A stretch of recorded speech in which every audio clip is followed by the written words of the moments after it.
PLD Projects presents Holy Snokes, a Star Wars podcast featuring PLD and Matty Gunner. May the Force be with you, always.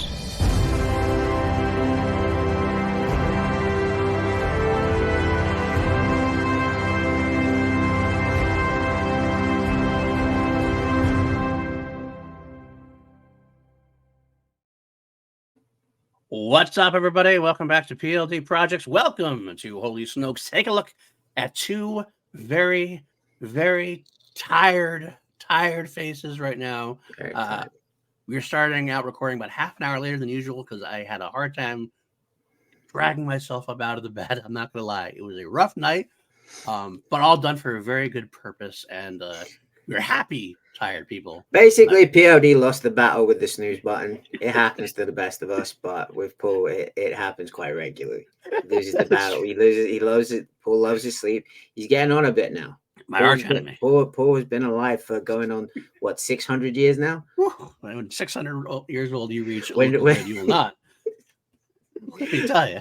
Damn it. But, I thought you were gonna hit the Yoda quote of when 600 years old you will be.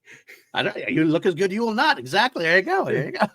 I don't know. I mean, I'm pushing mid-30s and I look like this. So you are my eye candy, my friends. Don't sell yourself short. I'm a lot of people's eye candy. Fuck it. I'm not being humble today because I got some things I got to say later. So.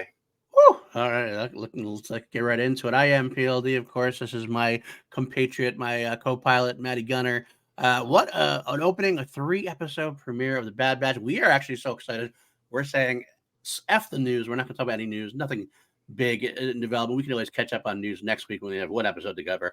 We got three big episodes to dive into today. You have one bit you wanted to talk about, right? I'm going to save that till next week, too. Fuck it. We'll just say everything. We're just going to go right into The Bad Batch 3-episode premiere. Matty, set the stage. What happened for you? Like, did you have to wake up early? I don't know what it is over there. Can I just say that we live the good life over here? I woke up and the first thing I saw was a message from the great, the powerful, the beautiful Sean Room, basically saying Star Wars at 10 o'clock in the morning because he's on vacation right now. Life cannot be better. We get it at 8 a.m. in the UK. Gotcha. So I equate it to watching Saturday morning cartoons on a Wednesday with breakfast. And you got to be a big bowl of some kind of sugary cereal. Is that what it is? It's got to be. No, I had what did I have for breakfast this morning? I think I had like whole wheat, whole grain toast with avocado and eggs. Well, you're ruining the whole like Saturday morning cartoon vibe with that. I'm sorry, I gotta say, you gotta have a big old bar like Lucky Charms or like, tricks or I don't know, something like that. Forgive me for being health conscious. How dare you? That's why you look like you, not like me. But I had to stay up. Generally, like I do every night anyway. I work overnight. You work late, so yeah. But for whatever reason, I've been off a couple of days, my weekend going into today anyway, so I stayed up late anyway. But it was definitely after the night was over, I had to go to bed, and my dog has a little bit of the run, so I've had to get up every hour to bring him outside at this point. Brother, and you and me both. So I don't know, man. It was rough. It was kind of rough, but I gotta say, my son actually is on vacation this week as well, so he decided to, as 17-year-old, he's like, I'm staying up tonight too. And so he stayed up and watched it with me at 3 in the morning. I'm like, okay, you're on vacation. I get it. You're 17. I stay up all night when I was 17. And yeah, sure. When I come watch Bad Batch with your old man at 3 a.m., let's do it. And we did it together. So it was probably the only time we were able to watch it live together. So I was excited to that. Well, maybe I'll let him out of school for the finale. I don't know. We'll see. But yeah, it was a great premiere. All 3 dropped at once. And what were your, let's start with overall thoughts, then we'll get into we'll break down all 3 episodes in order there. Overall thoughts of the premiere, the 3-episode premiere. You know how they really set the tone with this, because you know how usually they will start with a little bit of fun and whimsy. Not this time. Right. This time they're just like, okay, we're gonna start off real bleak, real miserable, and we're gonna show you the place that the galaxy is in right now, which is in a state of complete and total fascism. Mm-hmm. My God. It was very. I had the same feeling I had with it with Andor of like, I don't know if I should be enjoying this.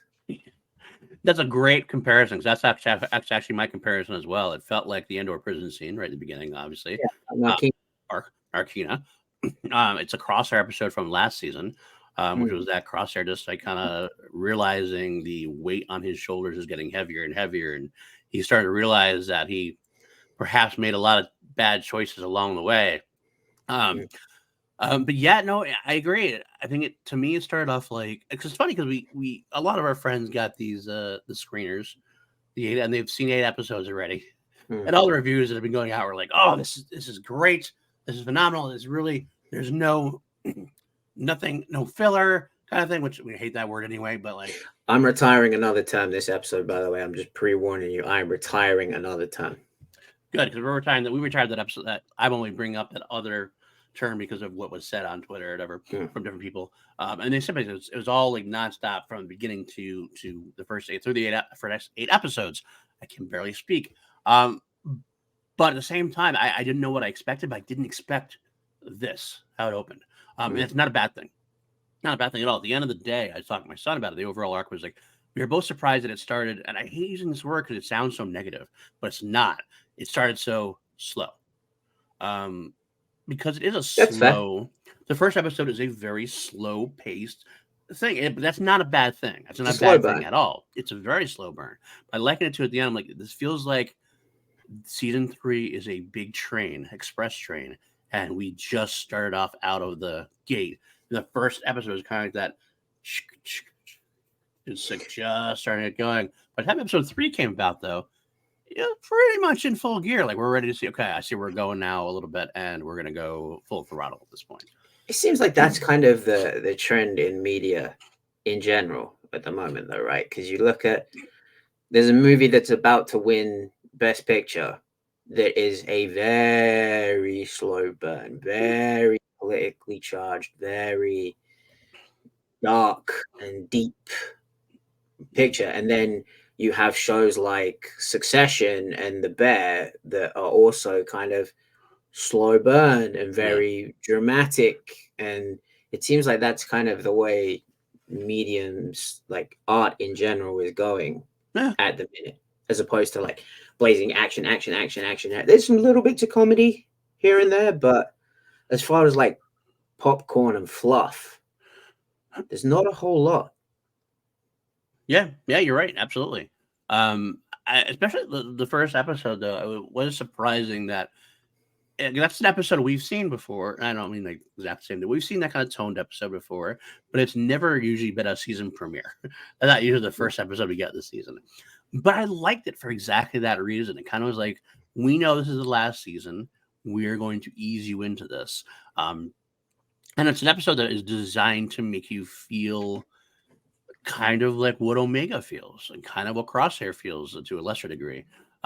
It's an episode in being overwhelmed and being like, and not to use that to the episode was monotonous, because it wasn't, but you felt that monotony of everyday life and like what Omega's going through before I get out.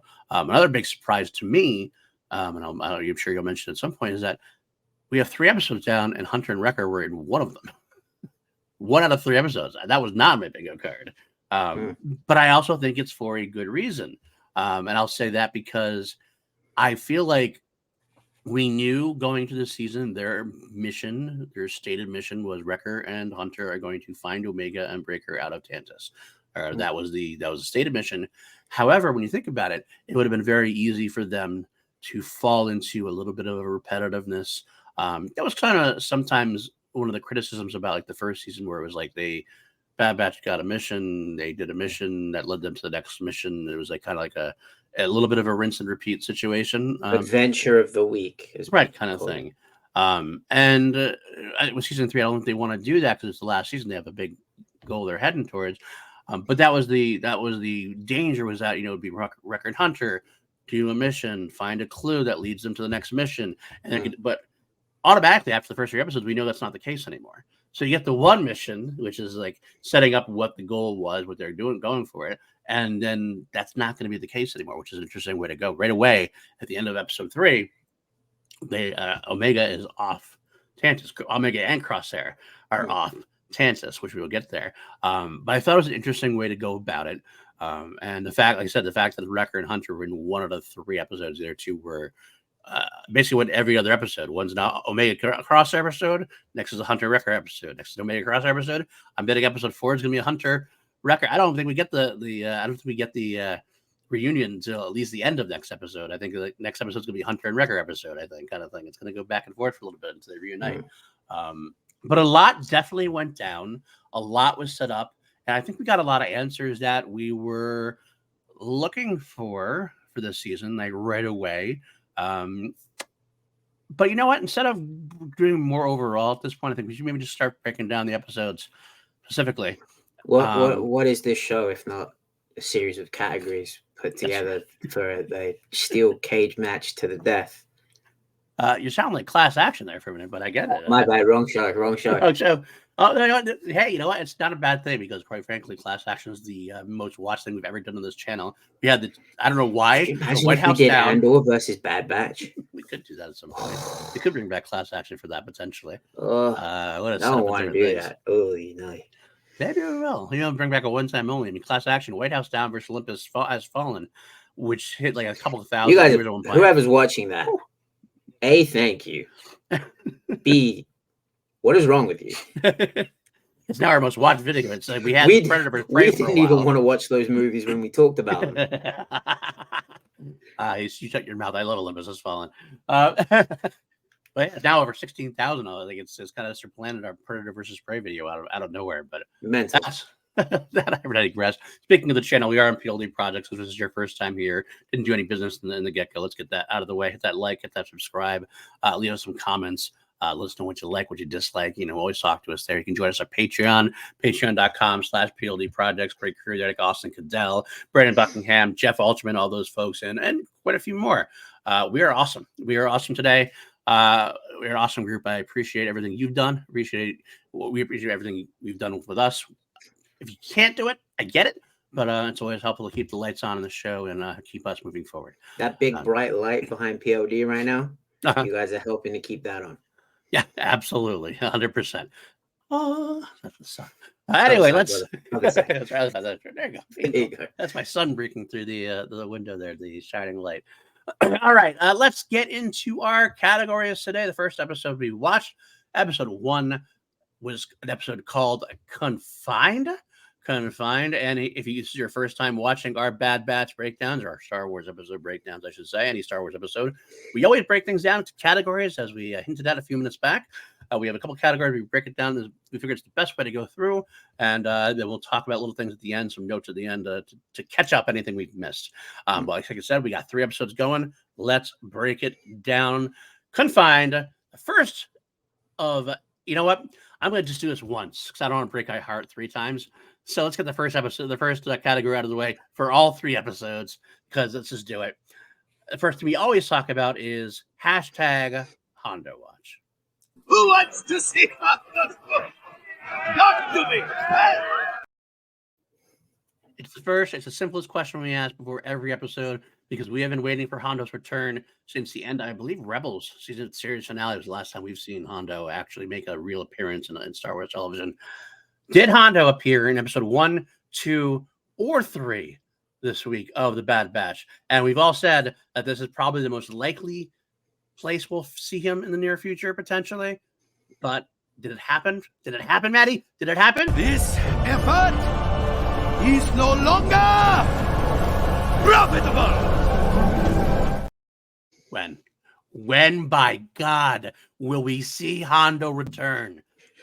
You would think if there is one person that would be in a prison in Star Wars, it would be Hondo.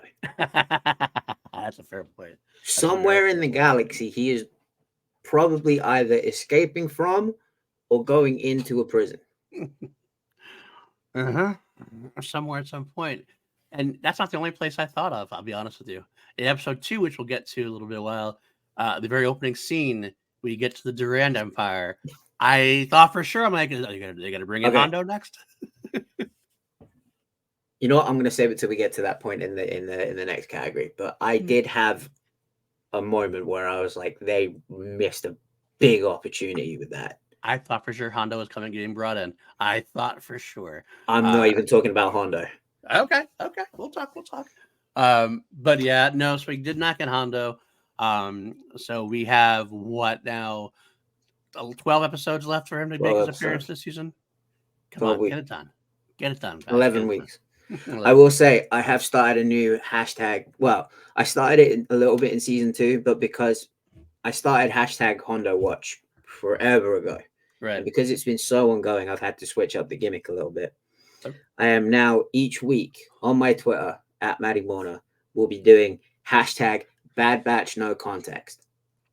There you go. And it got quite a bit of traction this week, but this week was this video. I don't know if any of you guys have probably seen it. I'll put it up to the microphone, but it's of this little girl, and there is a bear walking up to her, and she's just saying, "Can I pet that dog?"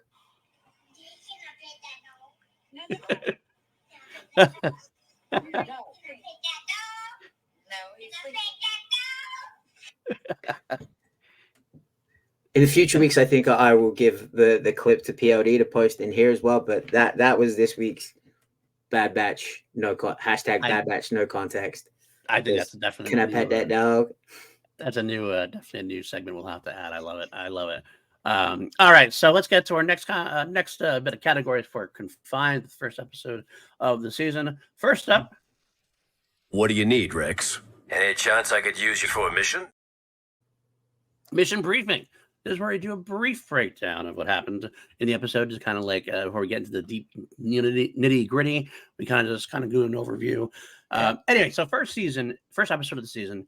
We start off, we mentioned it before in our kind of overview, we start off in the prison, like very much a Nikina type situation. And we have Omega and Crosshair both in Tantus's prison.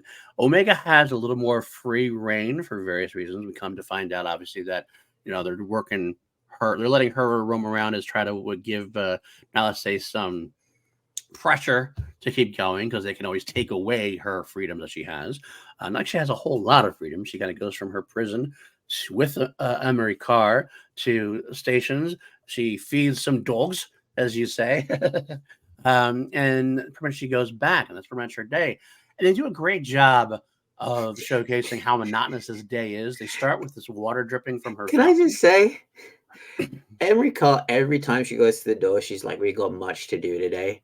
She does the same 3 tasks. Yeah, pretty much. If that's your idea of a work day, is just those 3 things. I'd love that work day. That would be beautiful. I mean, I don't do much as it is, but fair. But they do a great job. Like they showcase the monotony with this fountain in her, or this faucet in her room that kind of just drips. It's a great visual metaphor for the whole process of the day. And we learn that she walks by Crosshair every day. Crosshair seems to pretty much ignore her for the most part when they're walking together. She doesn't say much to him either at first, but of course, during her day, she always seems to find a way to sneak down to talk to her. And that first release clip that we saw was one of those moments right away from the get-go. I got to tell you, from the trailer and from the release clips, we knew they were going to see most of them were going to be from this first 3 episodes. Almost all of the bits were from the first couple episodes. So that clip was in the trailer at Celebration, the 2 of them talking. Okay, that's fair. Also in the first release clip as well. They had that a couple weeks ago. They released it on Rotten Tomatoes, I believe. But it showcased right away where we are. And, Omega still has her positivity. She's trying to find a way to break out. Crosshair is a beaten, destroyed man. He doesn't feel like he deserves it. He feels like he's broken. And he tells her to basically to go away and don't bother with me. What I love throughout this entire episode, and we'll get into it more as we go, is I love how it showcases Crosshair, and Omega's positivity does kind of rub off on him to a degree. Not like that he's ever going to be the most positive person, but every time she visits him, it became less of a go away and more of like a, I'm not worth it. It was this like process before he was ready to try to break free with her. It's atonement. He thinks that by suffering in that place that he's atoning for what he did. For making a bad choice, and he knows that now. And it seems like he knows that now. He sees what the clones are being treated as. He knows that he has family out there that would have treated him better. But the best part about that initial clip was you see him with his hands, and we mentioned that we watched the scene last time. His hands start shaking, and like, that's what he's known for, is being a steady hand. A sniper has a steady hand. So he's so broken that even what he is best at, he is not he's not Crosshair yet. He's not being back to Crosshair. He's just a broken individual. It showcases great about his potential for being a broken person. It also showcases Omega's positivity as a great reminder of where we are in their lives at that point, So back inside the base, we get back into her. We learn that they are taking blood samples. Emery Carr always takes Omega's blood sample, and Omega delivers all the blood samples of the clones to Nala Se. Interestingly enough, it looks like Nala Se they're trying to reproduce a genetic M count. Come on, coward, you cowards! Just say midichlorians. Just say midichlorians, you pussies. Just say it. That seems to be the way they're going to try to like not say midichlorians out without saying midichlorians. Why do people get triggered over that? I don't know. Word. I don't know. But that is it. They're saying the genetic M count, they're trying to replicate it. And it is what we thought it was. Let's put it that way. By the end of the third episode, I don't want to get too far into the whole three things. We learned that what they are trying to do is deal with clones and replicating the midichlorians, the M count that they have as they get cloned. Obviously, it really feels more and more like this is about, the project is called Project Necromancer. So obviously this is Palpatine. This is connecting Palpatine from here to eventually to Rise of Skywalker, where he does come back as a clone, and all the Snokes along the way, the holy Snokes along the way. So it makes it. This is kind of what we guessed. I think pretty much everybody guessed what this was about, but does a great job of connecting Bad Batch to Mandalorian, because we have that obviously with Moff Gideon and Dr. Pershing and Baby Yoda being another person, Dave being another person in that roadway to be able to get Palpatine to be able to somehow return in episode 9. It's a real tragedy, because once we find out how he returned, we can't use that line anymore. They still find I'll be honest with you, they will still use that line. People will still use that line because, quite frankly, it's pretty much said enough in Rise of Skywalker. Sith cloning, dark magic. That's what happened. That's how he came back. They say that.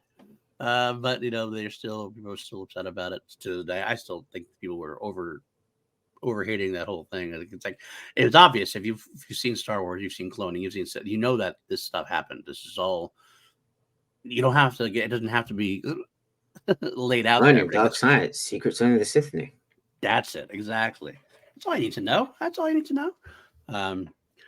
But the interesting point is they're trying to do this. They're getting all these blood samples. Every time Nala Se gets a blood sample from Omega, she is not testing it and discarding it because, quite frankly, she knows. She obviously knows that Omega's special. And why is she special? We still don't know yet. You have okay. Go ahead. I'm going to leave it to you right now. What is your? Not yet. Okay. Not yet. Right. Okay. We don't know specifically yet. That is definitely one of the mysteries. They're still holding tight to their vest at this point. But I guess some people do have theories. But yeah, so that's the idea, is that because we eventually learn, and we'll get that in episode 3. But all we know for right now in this first episode is that Nala Se is deleting her charts from the system. So she's protecting Omega, which is great. What we don't know is how much Emery Carr is protecting Omega at this point. Emery Carr apparently has not. affinity. I don't know. I think this is. I don't know. I'm not willing to jump down her throat yet. To be honest with you, even after episode 3, I feel like she's still finding her way. I feel like she's not. I think she's a confused personality at this point. I don't think she. I think honestly, at the end, I think she's going to end up turning to be help eventually. I have a feeling that's going to be the way it is. Right now, you're correct. Right now, obviously, she's still on Hemlock's side because I don't think she knows. Oh yeah, any the better. whole redemption thing. I could forget. It's a thing in Star Wars, man. It's a thing in Star Wars, and I think we're going to find a big case where Emery Carr is going to walk the line. She's basically Omega if Omega was raised by the Empire. Omega, she is the other side of the coin. Omega raised by the Bad Batch, Omega raised by the Empire. And I think she's going to find eventually, just like Crosshair did, that she can probably find better more in her blood and her family than she can with Royce Hemlock, for example. So, but you can't do that right in the first episode. I mean, it's really, I mean, she appeared in like a handful of episodes last season, but they were like very brief. They had the big, of course, reveal at the end during Plan 99 that she was her sister. And we get a little bit more down that line, but we still don't know a whole lot about her. We're going to have an episode, definitely, I think that's going to be heavily devoted to her and her backstory is my own thought at this point. So the other big part of the episode, besides the monotony of Omega is going through the day and kind of convince Crosshair to leave, is that she also, one of her tasks is to feed the aforementioned dogs. Lucre hounds. And that's where we first meet Batcher, who she's named affectionately. And I love the Lucre hounds. It is such a great name. These hounds are great. They are set up to be guards because there are creatures in the forest which are even worse. And that's actually how they opened up the episode. We didn't even mention that. As they opened the episode was a shuttle coming in. Shuttle crashes, bad creatures in the jungle. You know where you are, you're in the jungle, baby. You're going to die.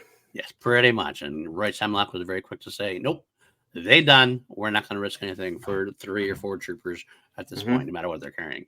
But it does serve as a purpose later on, so that's a good thing to know. It does definitely serve as a purpose. But we do get the Lucre hounds are pretty badass creatures, but as most, shall we say, most force sensitive people do, because we don't technically know. Nope. I think as most force sensitive people do. Nope. That's the term. Throw it out. Oh, okay, that's a term. Throw it out. Why throwing it out? I'm curious. I'm no longer using the term force sensitive. I'm using the term gifted. Gifted. Okay. Why is that? Let me hear your every living being can touch the force, and this whole force sensitive thing is just causing way too much unnecessary crap. You can, like we say, like you can play basketball, but not everyone's going to be LeBron James. Oh yeah. Technically, everyone is force sensitive. Because the force flew, as George Lucas has said, and George said this, so it starts with George. End of discussion, no debate.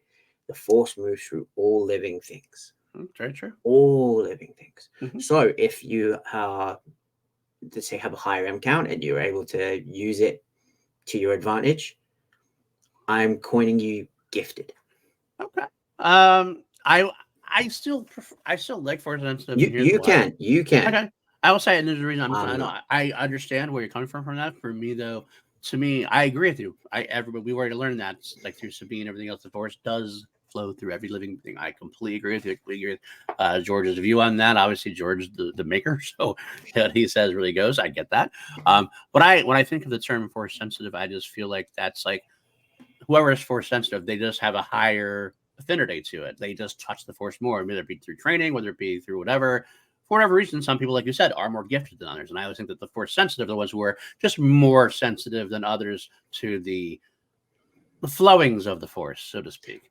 So I still think it's just like I have sensitive teeth. Like, am I teeth sensitive? Like, that's not a good thing.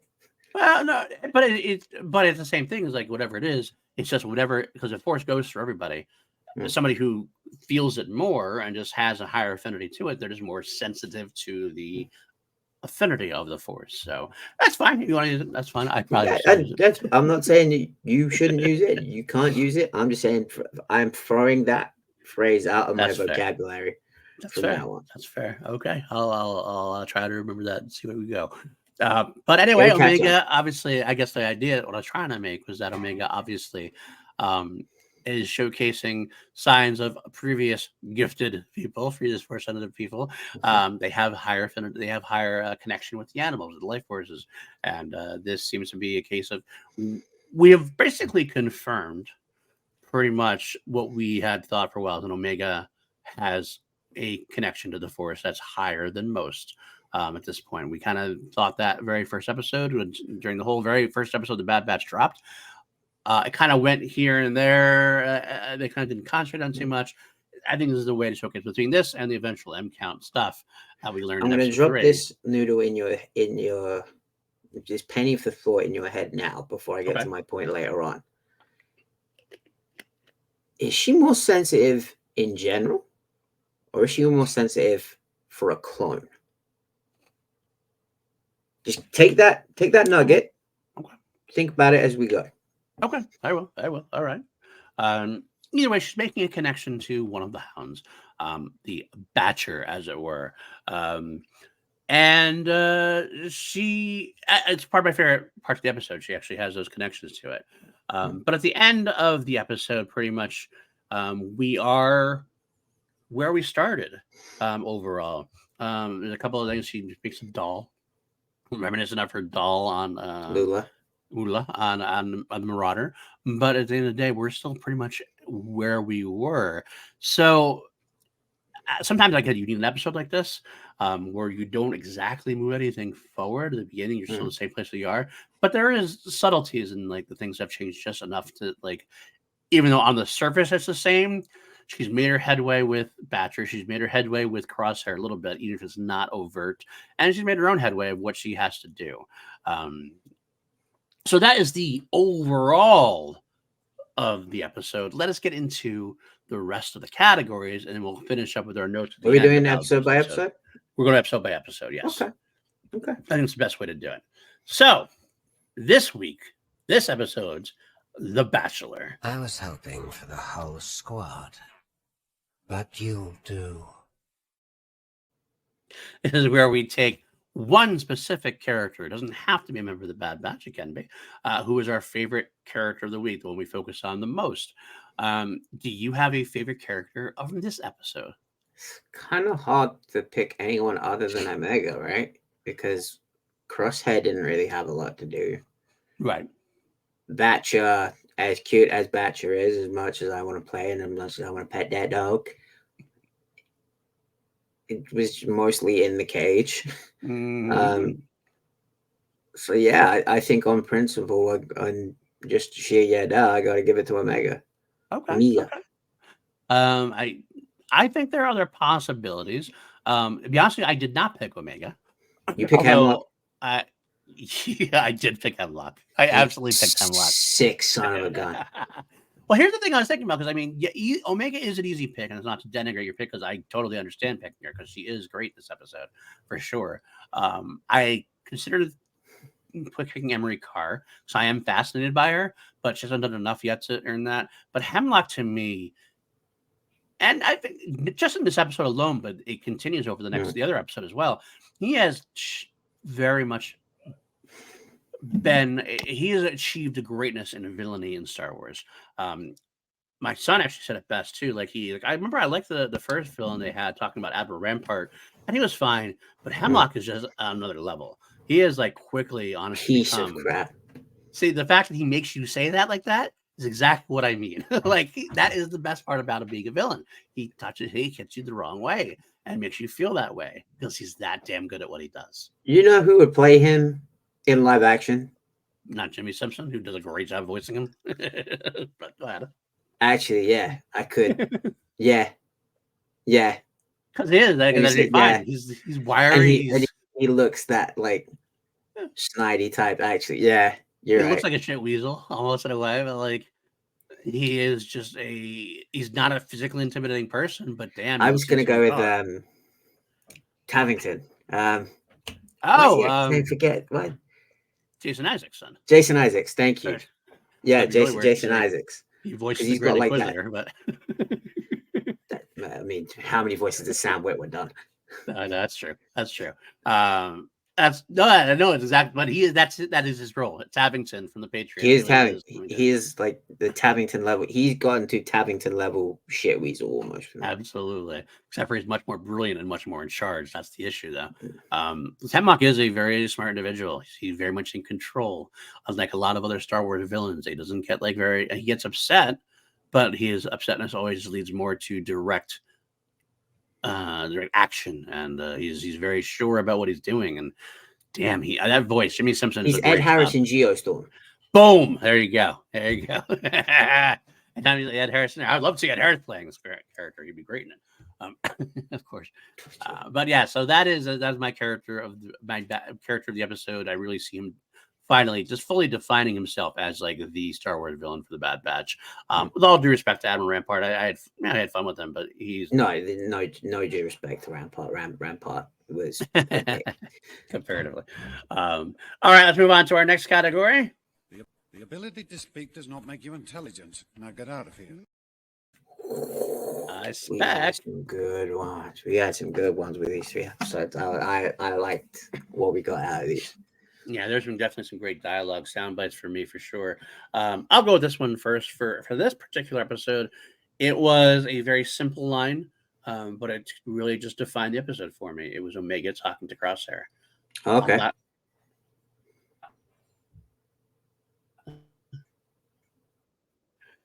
Defines her character to a T. Mm. Of course, she's not going to give up. She never gives up. But she is not going to let Crosshair give up either, no matter what Crosshair is. Crosshair the whole time is like, it's not worth it. I'm not worth it. You're not going to find your way out. Just give up. And she's like, I'm not going to let you give up either, Crosshair. Perfect. Beautiful way. Mwah. Yeah. How about you? Mine, I want you to remember this line because I feel like it's going to come back. I think like this is going to come back in a later episode. Okay. Actions always have consequences. From Hemlock. Yep. I think that's going to be a good one. For sure. I just have this thought in my head of Hemlock down on his knees, Crosshair executioner style. Actions always have consequences. Back of the line, executioner style. Yeah. No shaky hand. Like his hand stops shaking as he's about to do it. Right. Boom. There it is. Oh, I'm waiting for that moment, by the way. I'm going to, I mean, that's, well, no, I'm going to save it. That's like a perfect, like, 80s action movie moment. Like the one-liner. As a, godchildren of action movie anatomy, I fully agree with you on that. Yep. I love that aspect, but it's a great line. It's a great line. So, all right, let's move along. So because we got 2 more episodes to go through. Our next bit of next category, I should say. Do you ever hear the tragedy of Darth Plagueis the Wise? Put that in your holocron and Snoke it is where we discuss lore. The next lore we want to dive into further. That's what Bad Batch and Star Wars as a whole does that. They always have a lot of lore dropped on us, and sometimes it's not explored all the way through. And what is it going to intrigue you about this? Where do you want to see more explored as we go on? And I'll let you go ahead and start on this one first. My one is, and I think we're going to see this because they're obviously going to go back to Tannis, right? Right. I want to see more of what's in that jungle. Yeah. Because we only really saw and this is more in episode 3, like we only really saw the lurker hounds and the big bear. Yeah. No, that big ass creature. Yeah. It was almost like a giant bear. I mean, like there's always a bigger dog. Right. But I want to know what else is out there. Yeah, that's a fair point. Is there a Zillow Beast out there? Because they're cloning Zillow Beasts, right? At one point there were, for sure. So what if a Zillow Beast, like, is there? They've got the pen of lurker hounds. Is there like a pen of Zillow Beasts? I can't imagine you can actually find a way to pin up a Zillow Beast, but maybe big mountain. And in Legends, if I recall, there's like a big storage chamber. They're like underneath the mountain, so maybe. Right. Fair, okay. No, I actually know you're not wrong. I actually thought about doing that for this episode, and actually, little minor spoiler alert. I kind of thought about that in the 3rd episode as well, because you get to see the big bear creature in the 3rd episode. So that was one of the ones I considered. I went a little bit closer to home. I want more about Mount Tantus. I want to see more about Mount Tantus. We have so many other things going on, not just the M-count stuff, not just the clone experiments. There's other stuff going on in there, and I want to know what it is. What's behind door number 2? WrestleMania, yeah, number 2, 3, 4, 5, 6, and 7 at this point. All sorts of things going on. I got to figure there's so many experiments that are being looked into, ways to advance the empire. I'm kind of curious what else is being worked on. That could spring off a couple more shows, more more comics or more books about what's going on in the things we don't talk about. So that's what I think. Luke. Luke. It's a Legends, some multiverse kind of thing. They'll open one door, it's going to be the Legends, Luke, and Mara Jade behind that door. All right. Let's move on to our next bit of our next category for this episode. Hear a lot of carbon scoring here. Looks like you boys have seen a lot of action. Seeing a lot of action. This is our favorite action beat from this episode. And let's be honest, there is not a whole lot of action this episode. This is a very action-less episode. That's probably why I felt so slow burn. The only one I can think of, the one that worked for me, was when Omega crushes the droid there. KTX1, I think, or something like that. I can't remember the exact. I'm glad you got the name of the droid because I had no idea. I could be wrong. It's something like that, for sure. It looked kind of like Teo, like a big, bit. more military version of Teo. K9X1, that's what it was. K9X1, that's what it was. But she does crush it. She drops K9 works in the dog pen. Very good, Dave. You're so clever. I do like that moment that did drop the thing. It's obviously Omega at her best. She wants to help the dog. And it's all the big. It's a big thing. My son actually turned to me and said, nature versus nurture. That's what we're going to learn, aren't we? I like that. Well done. And I was like, that's exactly what it is. Keep that, your boys. Absolutely. Clever. Keep that in mind. Absolutely. It's going to be about how you treat someone. And Hemlock was ready to kill our doggy. Hemlock was ready to kill him. And we're not. And Omega's not. And Omega's going to go to whatever lengths to help someone she considers family. And Badger is her family even at this time. She didn't have much, but she's made a connection. She's going to go out of her way to help that connection. Whereas Hemlock is certainly not. But that's a bit of action. A little bit of burst, explosion, a little droid going down. Hey, what can you do? Hemlock is pro kill shelter. So on that, for that alone, I say fuck Hemlock. Yeah, I agree. Fuck Hemlock at this point. It makes you want to take him out and back behind the woodshed and then a little bit of crosshair to his head. Like you said, let's do it. As far as action goes, it's not really an action scene. It's more of an action taken. And it's for like a single second, but it did like pique my interest. We see the one of those like assassin clones standing there, and he's got like his arms behind his back, and he's watching everything going on, and he looked like quite intimidating because he was just standing there like with his hand behind his back, and I was just like, because the other assassin clone died because he ate the shock capsule, the cyanide pill. So there's obviously there's more than one. So I'm like, who are you guys? Because there's got to be more than one. Interesting. Yeah, no, it's a good point. It's actually a very good point. I did like that action. I did like that action quite a bit for what we had. Action obviously is much more prominent in the next two episodes, which is fine. I said it goes back to the whole idea is it's very interesting that we start with an episode of basically no action.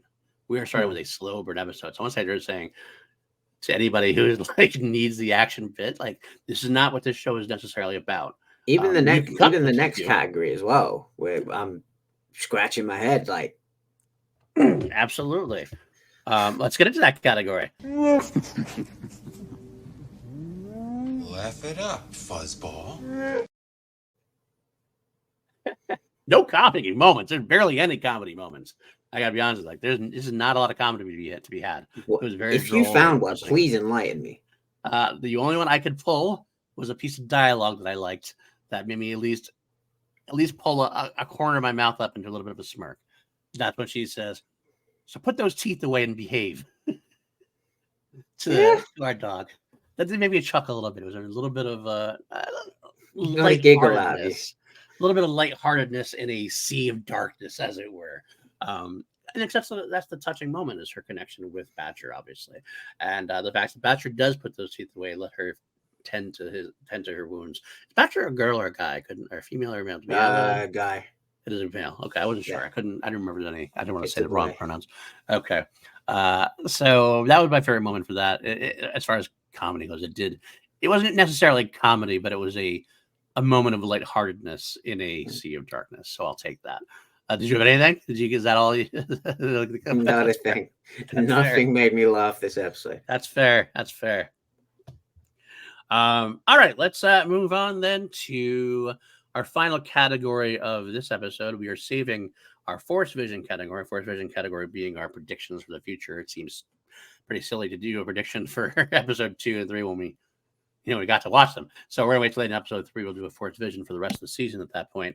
But our last category for this particular episode. It's a ship that made the Kessel run in less than 12 parsecs. Parsecs, and why less than 12 parsecs? Because we always turn things up to 11 here on PLD Projects. So on a scale of 1 to 11, how many parsecs do you give this episode of The Bad Batch? I'm going to give this one an 8 because we got so much, but we got so little at the same time. Mm-hmm. And I think it was very monotonous, but that was the point. Right. It was kind of like, as we compare it to the Narkina, like the Narkina episodes, like that's the point of the episode. It's not monotonous in a, oh my God, this is so boring. It's in a, how are they like living like this without going insane? Because this would drive me mad. So I think it did a really good job of like, agreed, doing enough of that. It's a very fine line to walk. These like so burn, slow paced things. It can tilt either way of just like this is the same thing for half an hour. This is really dull, or keeping you on the edge of your seat of like, are they about to break out? Is she gonna follow Batcher out of the pen? Like, give me something, because like it's almost like you're being like suffocated with the boredom that is going on in the prison. Love it. I love it. And you're absolutely right. I also gave it an 8.5 for me, particularly for exactly the same reason. Like I understand why someone wouldn't like this episode to a degree on a surface level. On a surface level. If you're not like watching the Bad Batch, if you kind of like, this is your first episode of the Bad Batch, kind of like, well, I don't get what's going on. But if you're with these characters, right, exactly. It's not a jumping on point for sure. You have to really feel connected to these characters, and we got that for the first 2 seasons. But when you have that kind of emotion, that kind of setup, I think, and like not only that, but Star Wars as a whole, because so much of the story revolves around the clones, and these are the clones we saw in Attack of the Clones, Clone Wars, and everything else. The clones that we loved, and like loved watching them grow throughout the entire animated series. At this point, we're seeing a bunch of them. Even if we don't know them, they're nameless clones except for Crosshair. It's not like we know anybody in there. Maybe we do, but we don't know that they're in there. But they're being treated Scorch, like that bastard. Yeah. It's just kind of a tough situation, and like you really feel for those clones and what's going on. So you take Omega, take Crosshair into Desire, and it's just definitely a character piece. So don't jump on with 3.01. But if you've been on the ride along all the whole way through, it's gonna reward you heavily for sure. So all right, let's move along to the second episode. This one called Paths Unknown. And we'll go back to the beginning. We are not doing Hondo Watch. We already did that. We'll just do our mission briefing again for this one. I'm not going to click the video clips this time. We're just going to go through the mission briefing. You guys have seen the video clips. You know where they're from. Absolutely. The first episode did not have any update on Wrecker and Hunter and what they were doing. Which is actually, again, an interesting way to begin the season. We don't even touch Hunter or Wrecker at all. Well, this one we do not touch anything about Omega or Chantis or Crosshair. This is the other side of the coin that we have Hunter and Wrecker together, and it is this gives us more action, obviously, than we got from the first episode. Hunter and Wrecker are on their journey I think it's a very strong point that they make, trying to develop, because we know where they're at already, right? We already know where Hunter is. We had Hunter's famous line at the end of the season. We are not gonna stop until we find her. Basically, I'm paraphrasing the exact quote, but we're not gonna stop until we find her. And so we know they're hell bent on the mission. We know that they were affecting them. Wrecker and Hunter are a duo now. And again, I should have to have my son be on the episode. My son actually made a great point when I was watching it. The characters of the Bad Batch have been so developed to bounce off each other.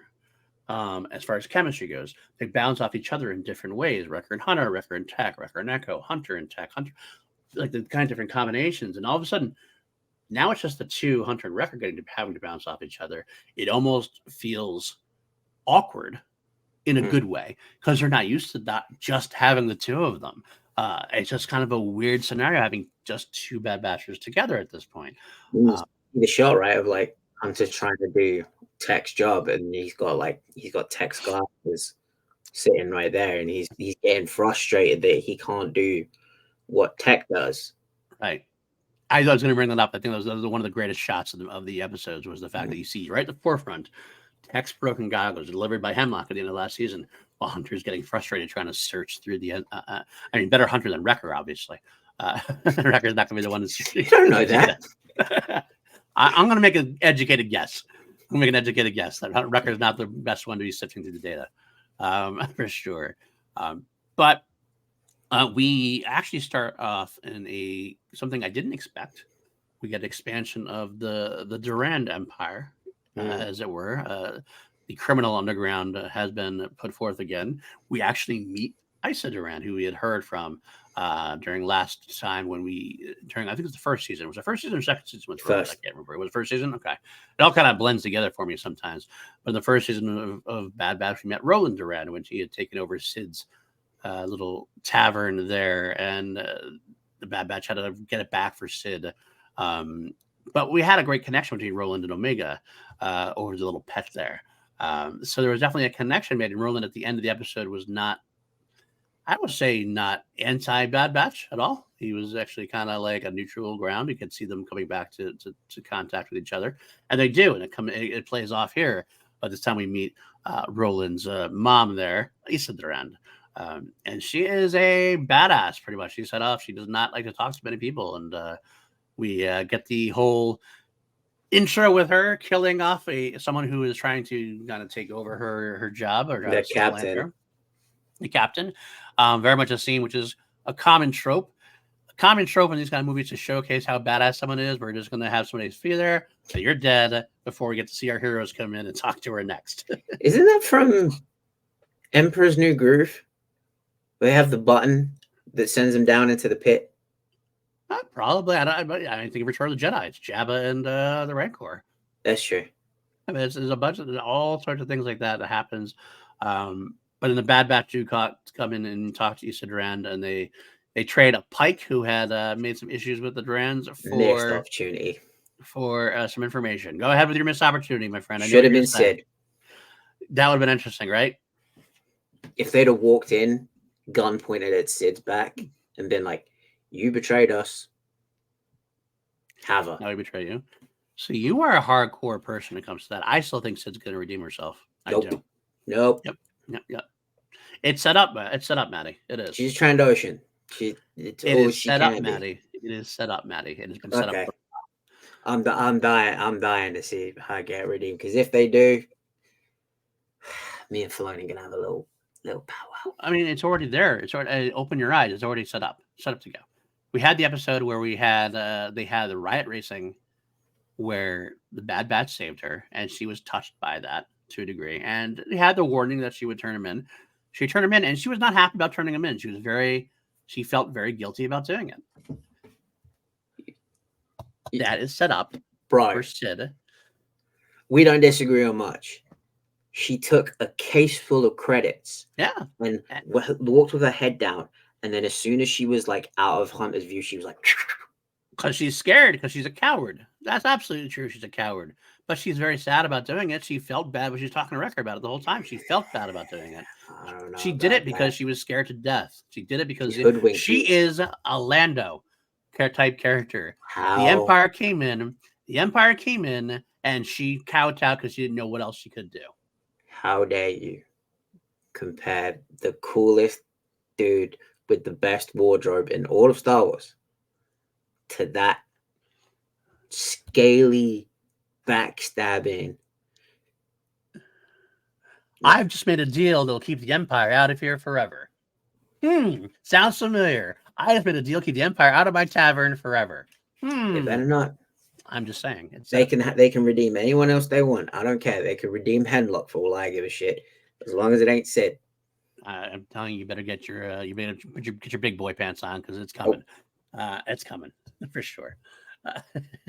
Anyway, I thought you were going to say it was going to be Hondo. That'd be nice to bring Hondo in there because that'd be another way to bring Hondo in. That's what I was hoping for. That's what I thought was going to happen. Oh. Anyway, so after we get that, in case we get some information, and hopefully it's going to lead to Mount Tantus, or at least as far as they know, to Hemlock's base.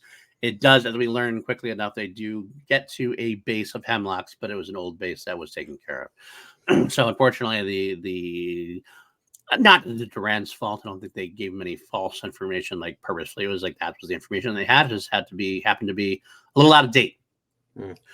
While the interesting point is, before we get down onto that planet, we hear from Echo, or Wrecker says that Echo and Rex are two more rotations before joining them because they are doing something else. And Hunter is just not willing to wait that long. And Hunter is like, no, we don't. She's waiting. She's been waiting too long already, which we don't know exactly how long she's been waiting yet. 164 days. Is that what it is? How'd you get that? Did I miss that? Counted the tallies that were on the wall. Okay. That's, I didn't think about that. That's true. That's a good point. Okay, so 164 days. Too long as far as Hunter is concerned. He's not willing to wait.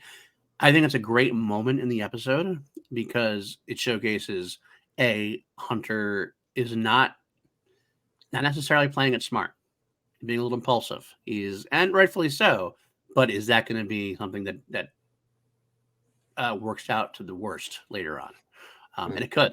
But I also like it that it's a Wrecker who's trying to like keep his buddies' lights on a little bit. He's trying to we gotta make sure we do this right and everything else. And Wrecker, who's usually an impulsive one, is being the rational one at this point. The voice of reason. It's an interesting turn of phrase there. But yeah, Hunter is not willing to wait for Rex and Echo. So they go down. Of course, I said that right away. He's like, last time we went and charged into Imperial Station, we've lost some people. And it's like, yeah. Anyway, so they make it down. They find the ruins of a base, and they also find some, as Hunter calls them, regs. Some kid regs, older teen regs. I gotta tell you, I don't know about you. I thought for sure we were gonna have seen these regs before. I thought they were the regs from the. Are you sure? They are. It's been confirmed. Those were the kids. Because they're given different names, and they said it was their first appearance. According to Wikipedia, as known, it says first appearance for Mox, Deke, and Stack. Now there was a Stack in the Clone Wars, but the Stack was a different.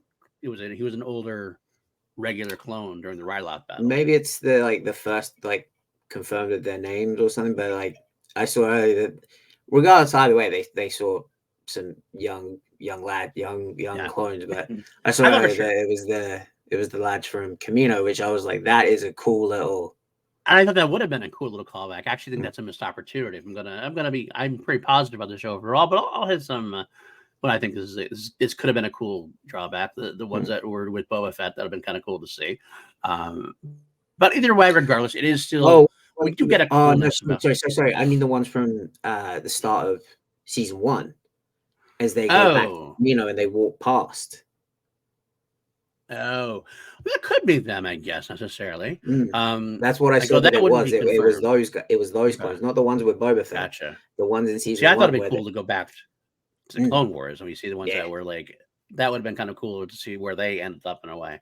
According to Wikipedia, though, it says Deke, Mox, and Stack are making their first appearance. So, whether that's true or not, maybe they know more than we do. Maybe they don't. Maybe we're going to find out later on that they are those same ones. Who knows? I don't think we're going to find out more from them. I think they're done. I think they're going to drop them off, and that's going to be it. To be honest with you, but either way, we're getting to that area. We meet the Regs who had survived their time at Hemlock Station and had escaped somehow when Hemlock decided to leave the station and transport themselves to a new, probably Mount Tannis at that point. I'm assuming could have been someplace in between. We don't know, and leave behind the ruined aftermath of the base, which was orbitably bombed, much like Camino was, and taken back to the Stone Age, so to speak. We run into a little bit of wildlife, some of it experimental wildlife. The slither vines are there, and that was a clip. That was the other clip that was released just like day of. I think they released that clip as an official clip. Getting to see Wrecker and Hunter fighting off some slither vines. Of course, they do some damage.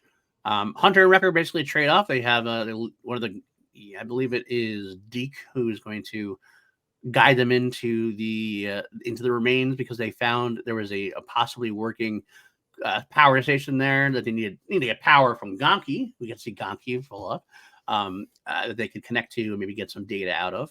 And definitely some action piece comes in, some big action at this point. The end of the episode, basically, they get a little bit of data from the source.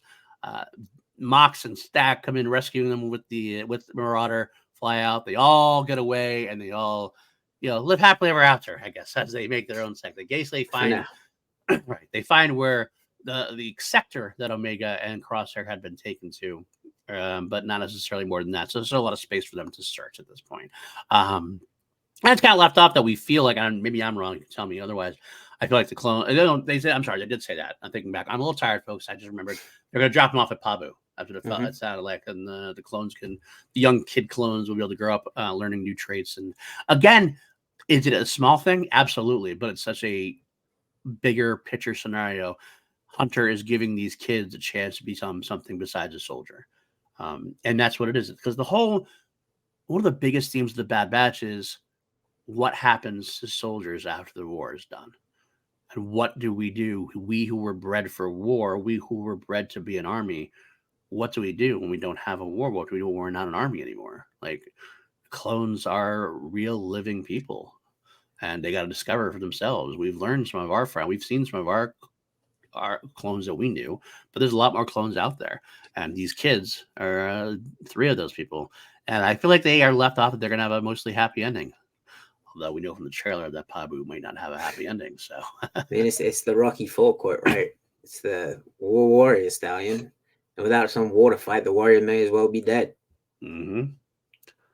Hunter's hoping that's not the case. And but Hunter wants it too. You can tell that Hunter is tired of war. Even Hunter is tired. He wants to move on. But as he says, their mission ain't over yet. And it's a 2-part mission for sure. It's definitely getting Omega back, and Echo with Rex. That got something going on there as far as helping their fellow clones out. So there's something going on there. We're going to figure that out as well. So that's the overall for our episode there for Paths Unknown. Let us get into the rest of the segment. We got first the Bachelor of the Week. Who was your Bad Batch character of the week here? I'm going to go with Mox. Okay. Tell me why. I think he was the one that was voiced by Daniel Logan. He seemed the most mature one of the bunch, and he kind of,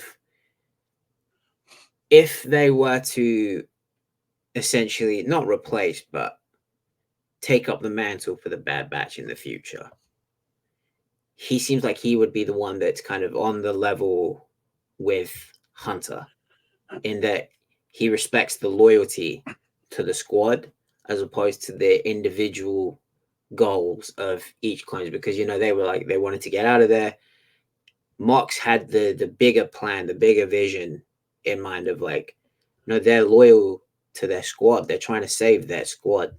Right. We need to help them because they've come for us. So we need to help them. I do like that. That's a great point. And I can't disagree. I think that Mox was definitely a good addition to the show. And needed. You expected you needed that confrontation. Obviously, the kid clones had been through a hell of a lot, and they didn't want to die anymore. They thought this was a stupid decision to go back into a place that nearly killed them, and then now it's even worse than it was when they left. Deke is the one who's doing the right thing. He's the clone who's got the right head on his shoulders. He's going to help his friend. He knows that if he helps them, they can help him. They care. Like, the fact that Hunter and Wrecker are so hell-bent on getting Omega back has kind of inspired Deke. Clones that actually care about other clones. Something that they are heard about, because the clones that left them behind didn't care about them. So you're seeing there is another avenue. There's another path to take. So you have the two that are left behind, Mox and Stack, who didn't want to get involved. At least they were too, they were scared. They were scared, probably scared kids, didn't want to do anything. But Mox, at the end of the day, is like, you know what? I'm not going to leave them behind, because Mox is too much of a Jango Fett, too much of that nobility in him. He's not going to leave him behind. And Stack's going to go along with them. So Mox proved to be a real leader, and chose to help when he didn't have to. So I appreciate that as well, for sure. Did we mention the other very special guest voice actor that appears in this episode? I don't believe we did. Do you know? I might not know, because I didn't see anything. Who voices Issa Duran? No, I didn't. Angelica Houston. Is it really? Angelica Houston, yeah. Oh, wow. That makes a lot of sense. It's funny, because I remember watching the episode and thinking about, who is that? This sounds a little bit familiar, but then by the time we were done with it, I forgot about it, and I moved on to episode 3 without looking at the credits. I'm so used to looking at the credits for things like that. What a great choice. What a great choice. That makes a lot of sense. Yeah. I'll get more of her. Because I was like, Paul's got to mention that at some point. There's no way you of all people would miss that. But yeah, that's Daniel Logan came in and he did the voice of, I think it was Mark's. Yeah. And Angelica Houston was Issa Duran. Did Logan did not do Stack and Deke? No, he didn't do all of them. Oh, interesting. He probably should have, to be honest with you. But that's okay. That's fine. Interesting. That means to me what that means to me is that we're going to definitely see more of Issa Duran. You're not going to get Angelica Houston to come in to do a 30-second scene, pretty much. So I think we're going to get more from her for sure. Good catch. Yeah. All right. Well, let me talk about my batch of the week. This is the one where I'm going to go with Hunter. Hunter, to me, has made the most groundwork at this point from season 1 to now. He is losing his shit slowly. It's a slow burn kind of thing where he is not the leader he was. He's being, like I said, I mentioned before, he's being impulsive.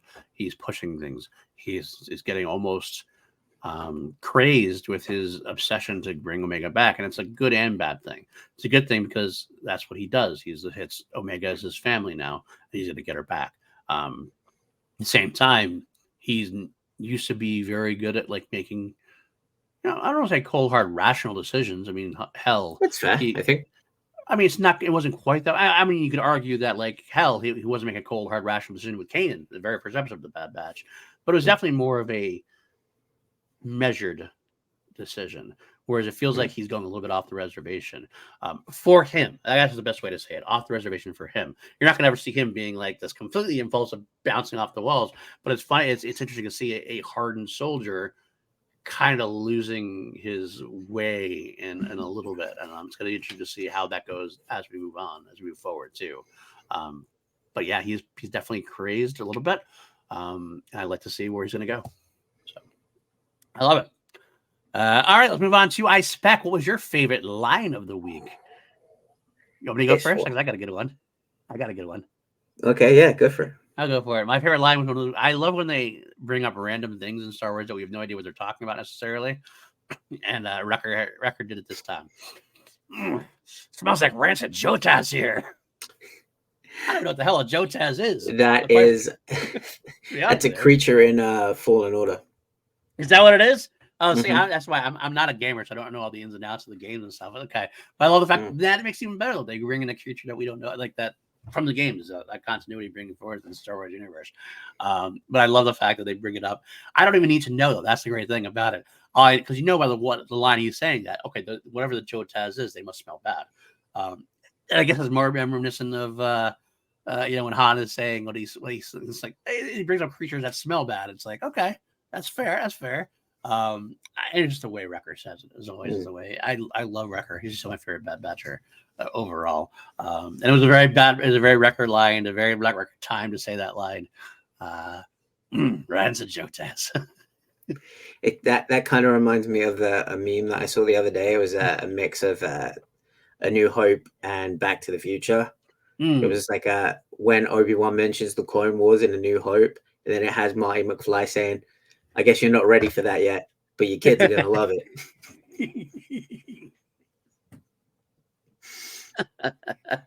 Love it. Perfect. I thought you were gonna go with my one because I love this. It's actually kind of a two-part because they mention, "Oh, you're 99s, you're defective," and Wrecker goes, "Defective and effective." But that's not the line I'm picking. But it's kind of the lead up because Mock says, "You may be defective CTs, but you're loyal." And then like the camera hangs on Hunter for a minute. Right. And he's just like, "Huh, yeah. Yeah, we are." Yeah. Yes, we are. Yeah. No, that's good. That's a good line. Actually, Mox did that best.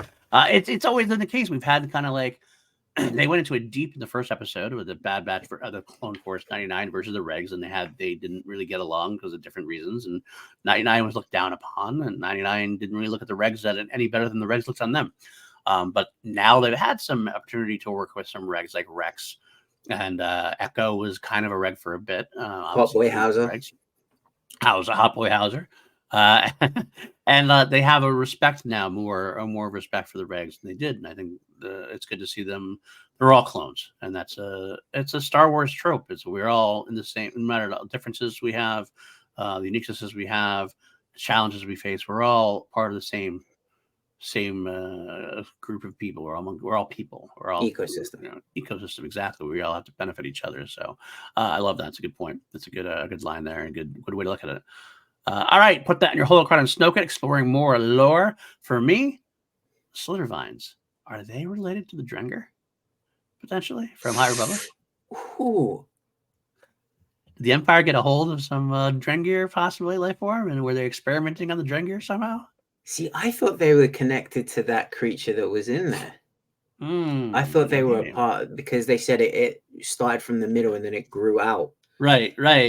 But I didn't think of that. That could be, could be the Drenger. Could be some kind of connection. Because mine is also the creatures. Because I saw that and I thought, at first I thought, is there like a mutated Dianoga down there? But then you see the mouth and it's like Sarlacc type mouth. Did they pull a Sarlacc out of its pit, and like, because the Sarlaccs have that like mutating, like not vines but the tendrils. Yeah. So maybe like, a Sarlacc and a Drenger combined. Maybe, but it also makes me think like what other, because they have the Zilla Beast. I'm gonna go ahead and say that probably is like some kind of mutated Sarlacc. What other creatures have they been messing with? Yeah, exactly. Is that like some random like human-sized Jawa? I mean, that would be awesome for me. Human-sized Jawa. Oh god. Maybe the one tall Jawa in A New Hope. What's that for?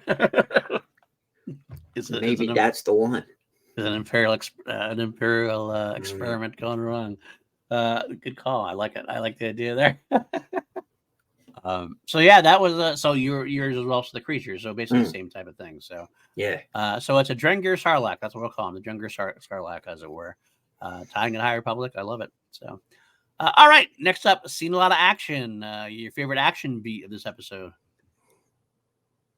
God, there were so many. There were a lot this episode. Far more than the previous episode, that's for sure. I think it's got to be the moment where they're like, grab the case of explosives, and you just hear Wrecker go like, "Ugh." They drop it down, and like that last thermal detonator, the way it falls down, it was almost kind of like a pinball machine. Yes, like it was like rolling down and bouncing off. Yes, and it was just like, it kind of looks like a pinball machine, but then you get the massive explosion. Right, I loved it. Mine is similar to my favorite shot was when Mox shows up, Mox and Stack show up in the Marauder, and they fly down, and then as soon as the Slaughter Vines grab a hold of the wings, and you're like, oh shit, oh crap. So that was okay, and that leads up to your favorite action movie too. But that whole big scenario was also my favorite. We had some great fights and some fun moments throughout. That was definitely a very dramatic and very big action piece there. That was definitely my favorite of the night for sure. Did you catch the alien reference? Yes. Oh, completely catch the alien. I'm glad you brought that up. I love they look like little aliens that coming down there. Face huggers. Face hugger. They look like little face huggers crawling down there. Jumped at them like that. I was like, this is a Star Wars alien crossover. I didn't know I needed. It would make sense. Maybe the aliens. We don't necessarily know what the aliens' real origin is. I mean, Prometheus kind of went one way, but they kind of look like they're maybe retconning that. So maybe you're just expecting Ripley to show up and help the Bad Batch. Galaxy Star Wars. Wouldn't that be a great crossover? Ripley and the Bad Batch. Hunter Ripley. Oh man, that'd be a power couple right there. Actually, gotta be honest with you there. Great moment there. I'd love to see that. I would love to see that. I was a big horror guy, of course, especially. Gave me a lot of love for that. So. All right. How about Laugh It Up Fuzzball, our favorite comic moment of the week? I'm going to say right now, you are actually already spoiled mine. This is where I put defective and effective.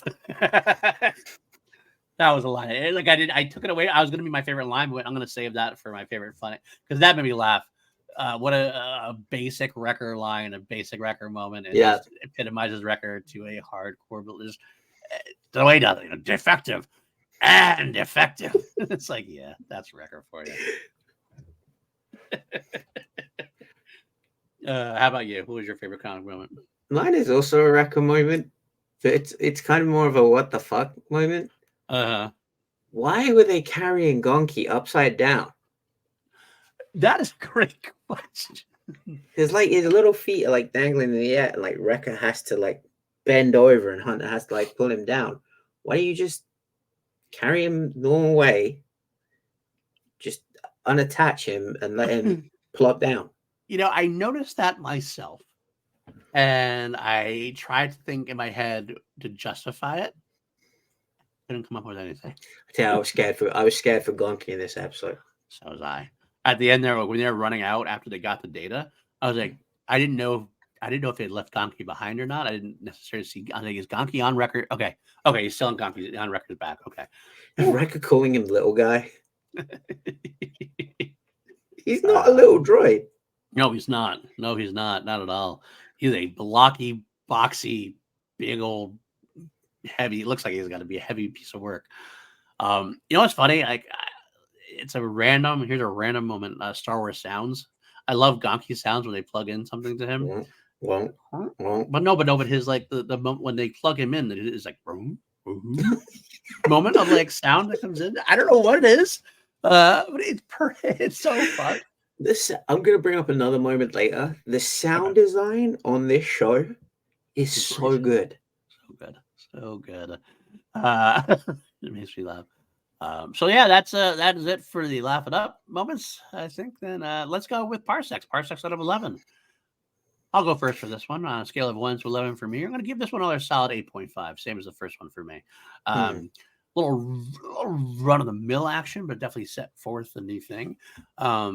It showcases. It moves the show along exactly how it needed to move along.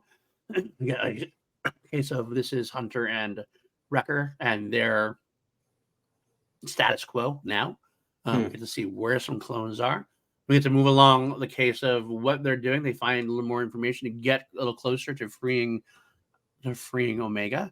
A lot of bit of character moments, a lot of bit of fun action moments, and it's like kind of like, okay, we had the first episode to define where we were with Crosshair and Omega, and then we got the first episode to define where we are with Wrecker and Hunter, and now we move forward. So it's a solid 8.5. At the end of the day, it's going to be a beginning episode, and we are starting that train going a little bit faster now. It's a little bit faster to go along. How about you? I think I'm going to knock it up half a point just because it did have the additional. It was a different kind of like sitting there dreading, because like this was a straight up horror episode. Yes. Like if this was, I think I was listening to James Bainey's reviews on Okay. the Resistance broadcast. And he was saying if this was live action, if this was a live action show, if this was a live action movie, this would be a horror movie. This would be a horror show. So Yeah, you had that absolutely. kind of the existential dread carried over from episode 1, but this added the comedy and the action. So I think I'm going to knock it up half a point. I'm going to join you and give it an 8.5. All right, that's fair. That's fair. I like that as well. So they're solid. This out of 11, that's not a bad beginning. We're good there. So, all right, let's move on to our next bit, Shadow of Tantus, the third episode in the block that we got to watch. We are rounding third and heading home. All right, we got our. Let's do our. We already talked about Hondo, of course, not being in this episode, unfortunately. Why you gotta bring it up again? That's the third time you brought it up. We get it, Paul. He wasn't there. I am trying to will something into existence, Maddie. I'm trying my best to will something. You were the one that said we're not going to do Hondo Watch for every episode. You've brought it up for every episode. Can't help it. I can't help it. I need my Hondo in my life. I need the Hondo fix. All right, let's talk about the mission briefing then. This is where that train is starting to move out of the station now. We left the station episode 1. We kind of started building up. Now we're kind of heading towards full speed. We're really wrapping things up. We know where Omega and Crosshair were, and now we find out where they are going to. We have, again, no Rex, no Echo, no obviously no Wrecker or Hunter at this point. We begin where we left off is a little bit more the same. Like she's in that room still. She's still getting through. But we begin with Emery coming again to the door, bringing her along. This time, though, we see a lot of hustle and bustle going on. And a lot of things, like, there's a lot more troopers there all of a sudden. And we even, as we're passing by, we get our first glimpse of CX1, who is the I don't know who he is necessarily, but he's from the trailer. And I'm going to put it out there right now. Wasn't he was in episode 1, wasn't he? He was not in episode 1. That's what I was talking about. Oh, he was not in episode 1. No, CX1 is the he's like the assassin clone. This is his first appearance, I think. If you go back and go to, I think this is his. Okay, so maybe I was with my action moment in episode 1, I was getting him mixed up because there's the moment where he's standing there with his arms crossed behind his back, and I was like, oh, he looks cool. I think that's the episode. That's the third. Okay, that's the third episode. Okay, maybe I just got my wires crossed from that point. Then that's okay. I wasn't sure what you. Yeah, okay, that makes sense. I misunderstood what you meant there, the first one too. So we're all getting our wires crossed. There we go. No, I got my wires crossed. My 1 is in 3. It's a hey, that's all right. It was a tiring night. Like I said, I love to be able to. I'm going to put this out there now. I love to be able to for this. I usually watch it in the night. I usually watch it in the morning. Watch like 2 or 3 times before we actually get to talk about it. I only got to watch this once because of the 3 episodes. So to get a chance. So if we make a mistake, we're sorry. We are human. It is what it is. So this is where we meet CX1. I'm going to throw this out there. Some reason, everybody, I've heard so many people positing that this is tech. And then this is tech back, and like, because he got like bandages on his legs supposedly, or it looks like some kind of possible something. I don't know. I think people are desperate to get tech back, and they're looking for anything. There was always that theory that tech was going to be brought back to life, or maybe it wouldn't. Tech would be a different clone of tech, or the cyborg tech, or I think people have to I speculate responsibly. Please speculate responsibly. That's all I got to say. If you want to believe that, go ahead. But when it turns out not to be true, we're warning. To those people, I would suggest you go back to season 2 to the clone conspiracy arc. It's the same armor. Yeah. He's just one of the assassins. He's one of these assassin clones. Yeah. It's the exact the guy that Rampart sent to kill Senator Chuchi. It's the same uniform. Mm-hmm. I don't think if you're gonna bring Tech back, you don't make him into an assassin. He's not an assassin. Crosshair's an assassin type. Yeah. Tech is not an assassin type, so it doesn't make sense to me. So I think this is just a case of he's gonna be in a special, like what was the character there in Ahsoka and the gold Phasma like character? No. Enoch. Enoch, that's right. He's gonna have Phasma Enoch. I think this is gonna be that type of character, like a 1A, so to speak. He's going to be a little bit above like the rest of the army there, but I don't think he's going to be anybody like we know. He's not going to be anybody know. He's just going to be that guy. So that's my own thought on it. I could be wrong, but either way, we see him there in the beginning as she's walking through. There's much more bustle going on. We hear tales of a guest arriving, and we know already as soon as they said that. Daddy's home. Daddy is home. The only question was Daddy? Was the Daddy's number one there? Was he going to show up with him? That was the only question we had. It was going to be both of them. But no, we just get Emperor Palpatine. But before we get to Emperor Palpatine, we had a case of they're doing their thing, and Omega gets her blood taken like usual. But Nala Se has to go with Hemlock in order to prepare for the Emperor's arrival, and Emery Carr is going to be doing the research of that day. Obviously, this is not good news, and Nala Se knows it's not good news, and Nala Se does her best to try to fix things, and she tells Omega flat out, "Run." You could have told her a little bit looking quicker though. True, she does speak very slowly, doesn't she? Very Omega, you need to. It's almost kind of like Christopher Walken. It's like takes a break. It's like takes a break between like every no punctuation. Yeah, Omega, you gotta get out of here.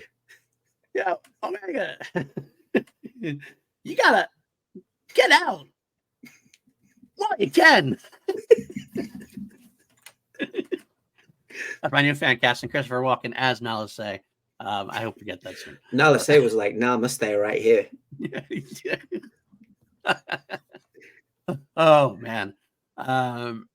So yeah, but she has to run. She tells her to get her data pad and to steal a shuttle, which is okay. Wow, this is coming to a hair really quickly. So Hemlock goes off with Nala Se, and Omega does exactly what Nala Se says. She eventually goes down, works through Emery Carr, and this is where it's interesting because Emery Carr is not stupid. Yeah. She's naive, maybe a little bit. She might be. I could consider her maybe a little naive, but she's not stupid.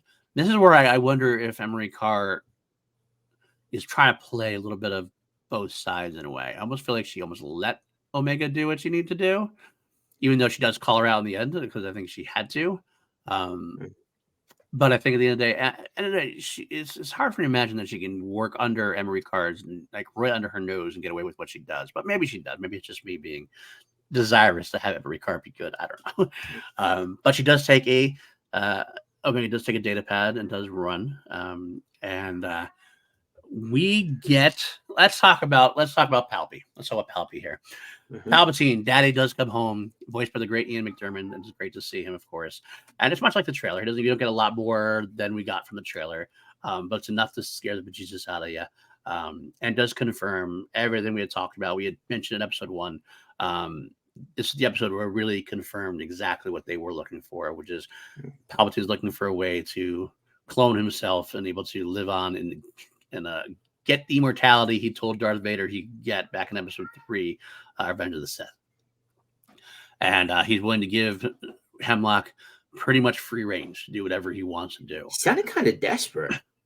He did a little bit.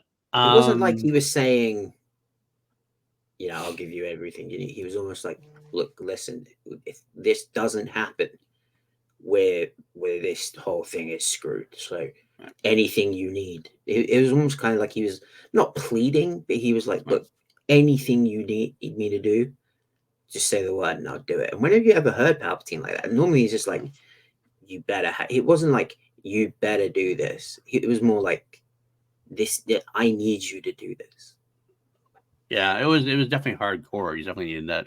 Well, I think it's a thing. He's not used to not getting what he wants. He's used to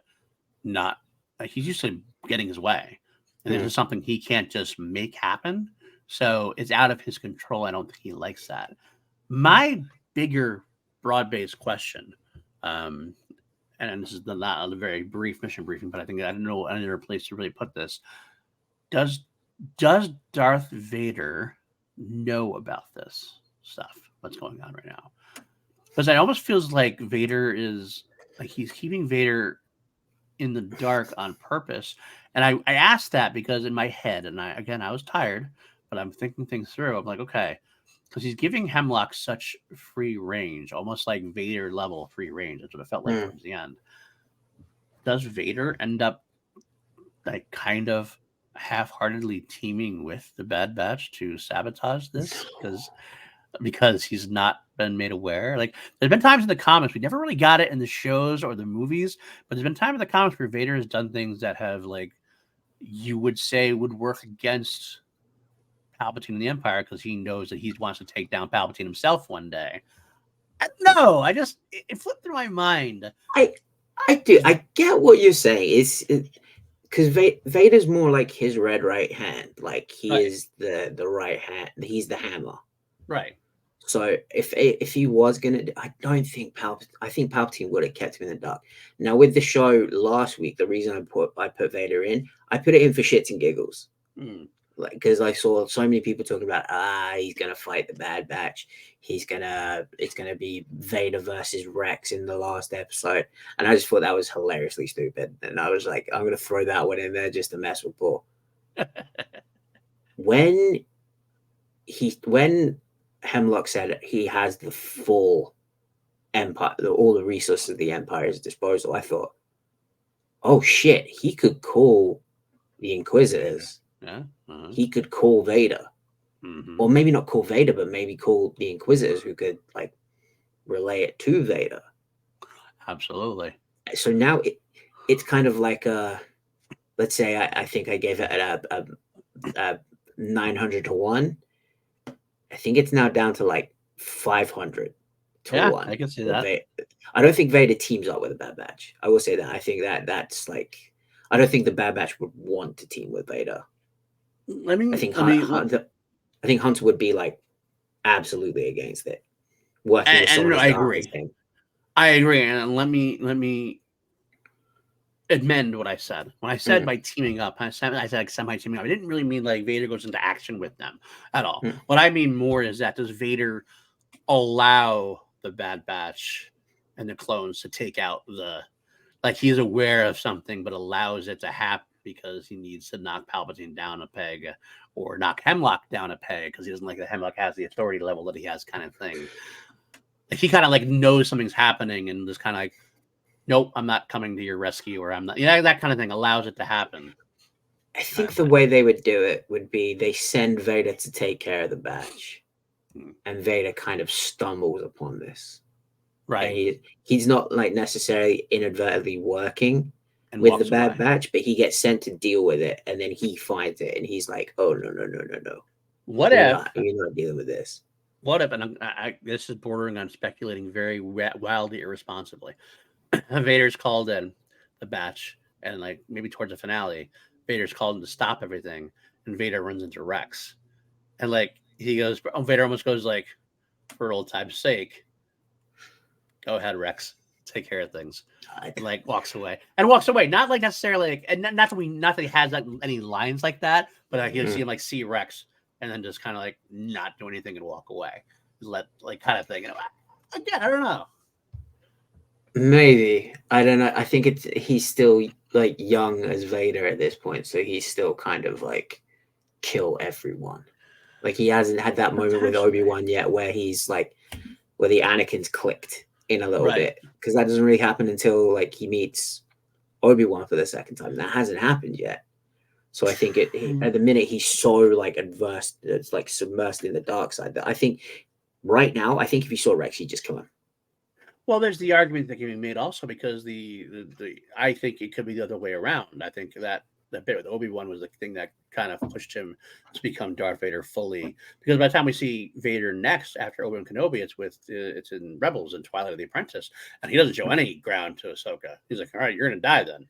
Just a little bit. No thing. Not really. He'd be excited because Ahsoka. And all of a sudden, he's like, I'm not gonna leave you. Like, well, then you're gonna die. Whereas I feel like maybe he's still fighting his inner Vader. He's so conflicted about everything. Because remember when he turned over to the dark side in Episode 3, he was doing it to save Padme. He had that bit with Obi-Wan, and at the end he's like, "Where's Padme? Is she safe?" No. He's flipped out. I feel like he is still finding his way as Vader, and he's still has a little bit of Anakin in him. And it's not until that second moment with Obi-Wan where he clicks over and says, "Anakin's dead. I've killed Anakin," kind of thing. I think he's fighting to do that. So I think there is still right now those moments, not to the point of like he's ever going to be a good guy or he's not going to like redeem himself in any way, shape, or form. This will be the Bad Batch scenario I outlined would be more selfish than anything else. It'd be like about making sure he doesn't lose his place in the pecking order, making sure that Palpatine he doesn't want Palpatine to have immortality because his plan is to eventually overthrow Palpatine. Like it's about to kind of keep his own way state going forward, kind of thing. But if you couple that with the idea where he sees Rex and like maybe like it coincides with his own ambition that he could like let Rex go, kind of thing, and finish things up. Two things, and then we'll keep going here. I think it would be more of a mistake of like he sees Rex and Rex sees him, and Rex is like, oh shit, I need to get away. And Vader just kind of looks and then doesn't pursue him because he's like, no, I need to deal with these guys. Like, I'll find him, but I'll deal with these guys, and Rex gets away. I also feel like as cool of a moment as it would be for Vader to show up and just start cleaning house, it could be because I don't want it. I don't think this is the show for it. Because this is about the clones and their freedom and them getting their own independence away from the Empire and finding their personalities away from the war. Vader is very much a symbol of the war and everything that they went through and everything that has now come to pass. I think it would be a cool moment, don't get me wrong, but like I don't want them to go down that alley. I want them to pursue this lane that they're on of the minute of the clones fighting for their rights, for their independence, and moving away from being just soldiers. That makes sense. It would still be a cool moment. It does, absolutely. But I'm kind of like, I'd be willing to let that one go. Oh yeah, absolutely. I'm not saying it needs to happen. Absolutely not saying that. I would say if it was something was going to happen with Vader, it'd have to be really, really well written and well defined in order to make it work. Because there's definitely ways you can make it. Because you don't want him just to show up, obviously. I do think that what you just said, though, in a way, also makes a lot of sense to the show, is that he does define the war. And so if they're going to get past the war, getting past Vader is like kind of that symbolic way of doing it to a degree. Which is why I don't think I don't want Vader as an overall like villain this season. I don't want him like popping up all the time. I think he'd be saved towards the end and be involved in possibly the finale type or close to the finale type kind of thing. It would just be what I'm really looking forward to. And I think this is a good, because of what they're doing with Palpatine and Palpatine's overall Bad Batch Rebels, like Mandalorian Episode 9 arc of immortality, as I really would love to see more of what we got from the comics and books, where Vader showcases more of that. Yes, Palpatine is my master, but I'm willing, like Episode 5, Empire Strikes Back, join me and we can overthrow the Emperor and that kind of thing. Like, I think that's got to be there. The only time we've ever seen that on screen has been in Episode 5. That's the only time I've ever seen that. I'd love to see that a little bit more explored subtly. I don't want to see it overall done because Vader and Palpatine got to work together. But Vader being involved somehow in the case where Palpatine's things get shut down or at least delayed makes sense to me. And I think it'd be kind of, if it's done right. And not that I don't want to overshadow the overall Bad Batch stuff too. But the Palpatine stuff is set up as a kind of like a second, like a B plot as far as that goes, like more of the there's like the Bad Batch stuff, which is the clones, and that's the theme of the show. But the Palpatine stuff has definitely been set up as like a B plot that's overall for the Star Wars universe. And I think that Vader could be in that part potentially. I think there's a way you do both, and I don't think it involves Vader. I think you have the Bad Batch directly run into Palpatine. Maybe they don't use. I mean, if you got the big bad right there, use him. You don't. Maybe he doesn't call him Vader for this one. Maybe he's like, I'm gonna deal with this myself. They're attacking my project. I'm gonna deal with them. And then the batch run into Palpatine, and then you're like, oh shit. Now they're really Vader. Before Vader, running to Vader was bad. Running to Palpatine was way worse. Well, that's my point though, because Palpatine, I can't think of. It would be a very hard story for me to sell that Bad Batch could defeat Palpatine in any way, shape, or form. And if they die, but I don't think they're going to go die either. That's the thing. So like, I can't see a way, because I think Bad Batch is still at its heart a kid's show to a degree.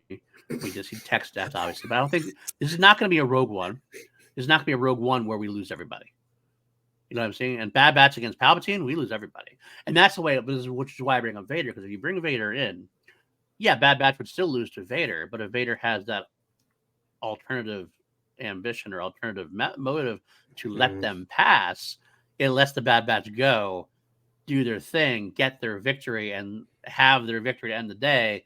And Vader gets his own little minor victory in a way. It just story wise, it makes sense like that everybody would live afterwards. If Vader let them live, let them win to a degree. I don't know. There's a lot of things you'd have to do to be done. Yeah, I guess I'm just struggling to like. I get your point. I'm just like struggling to see it in this show. I get it.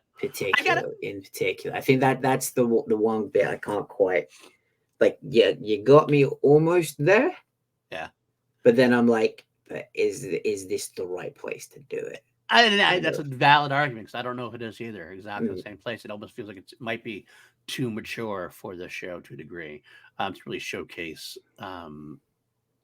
that level of depth of. And it's not a slight towards anything, by the way. I'm not slighting it by calling it. When I say kid show, I don't mean it's a kid show. I know what you mean. I know, but it's definitely Andor is an adult Star Wars show.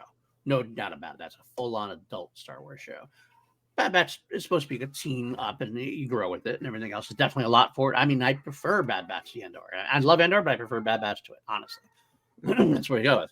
But all right, so let's what else do we have to say? I got put a big tangent there.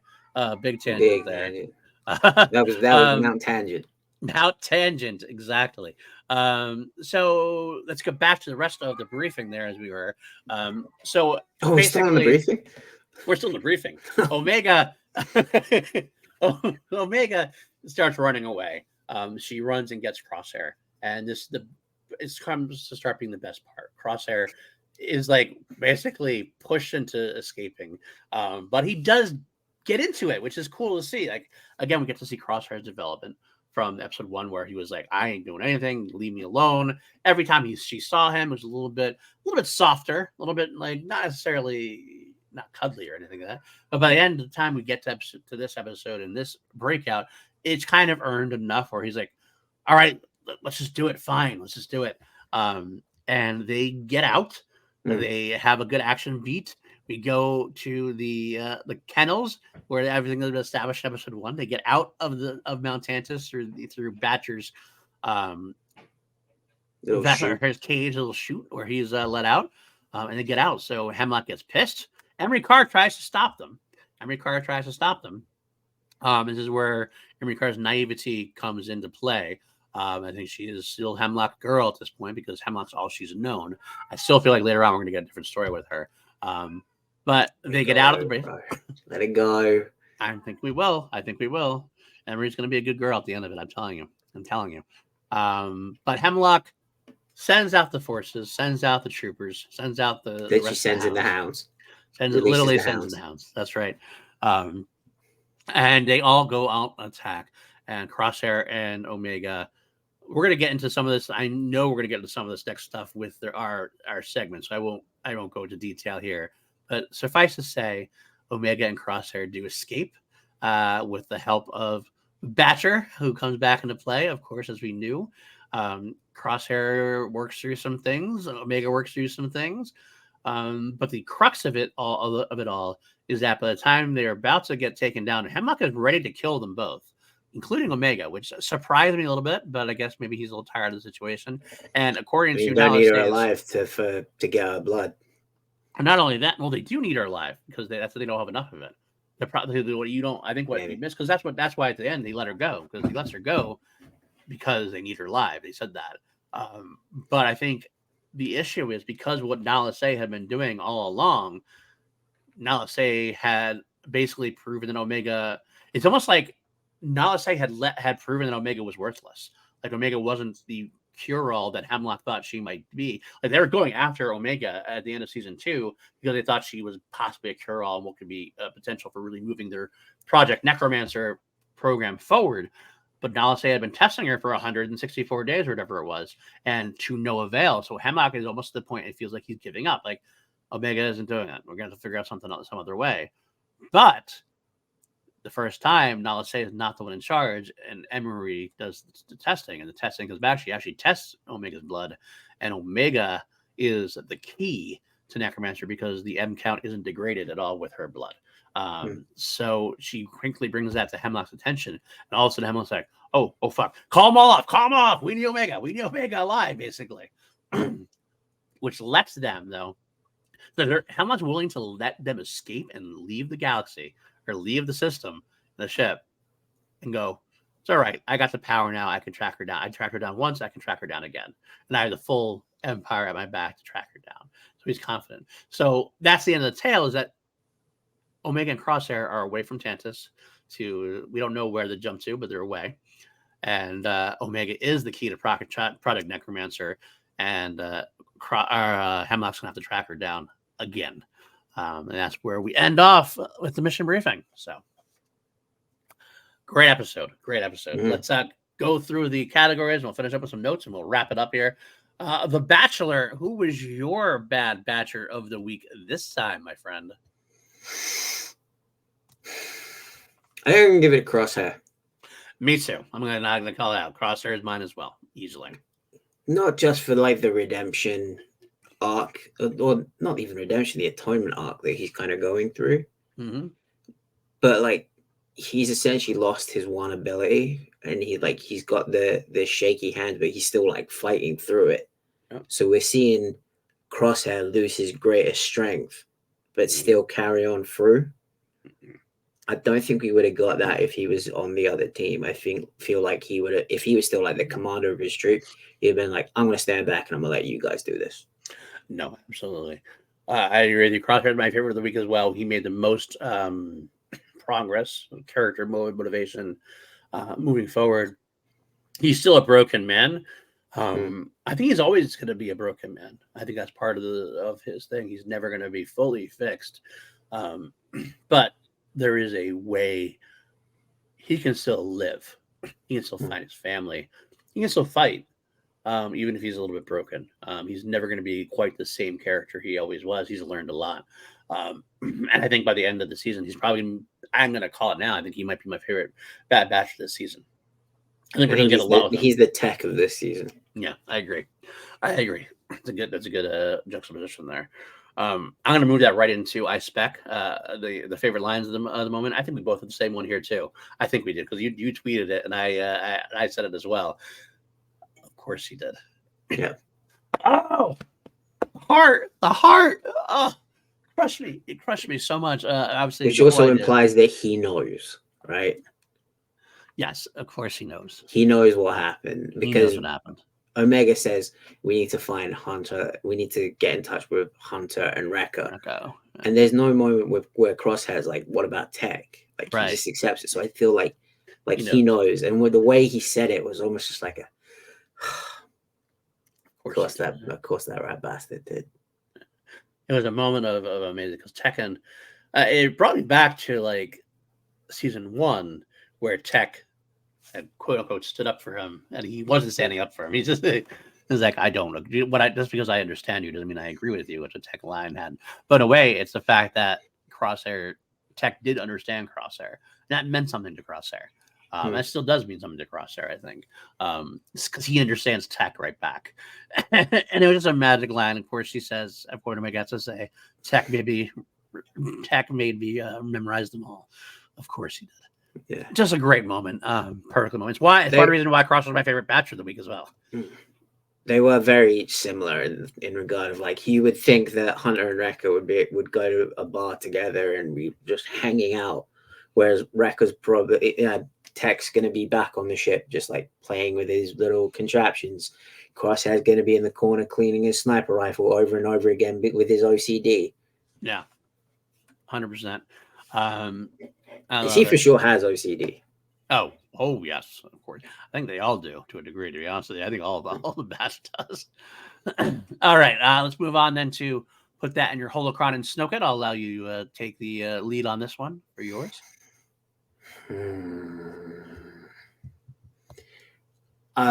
There was kind of a moment when Palpatine walked over, and it was like as they were walking out from reviewing whatever Project Necromancer was, I was kind of like trying to crook my head around just to like see what the hell was behind the door. I'm like, what is in there? Is it door number 2? Is it Snoke? Is it Palpatine's son, because we now know that Palpatine fucks. Apparently, according to Ian McDermott, this Right. man fucks. What is the specimen? Because they just call it the specimen. They don't say what it is. I was Right. like, what the hell is it? Let me ask you a question. Odds. Something I should have put in our odds episode, but I guess I didn't really go through it. Odds are we actually see Snoke in the season. Infinite Not necessarily. to 1. Infinite to 1. Okay. Infinite to 1. All right. I mean, not saying that Snoke comes out and has like a line or anything. Like we see Snoke, I think, in like as a specimen in a jar kind of thing, potentially. But I don't know. Because we see in the Rise of Kylo Ren, which is a canon comic, like Snoke existed before. So. Well, before what though?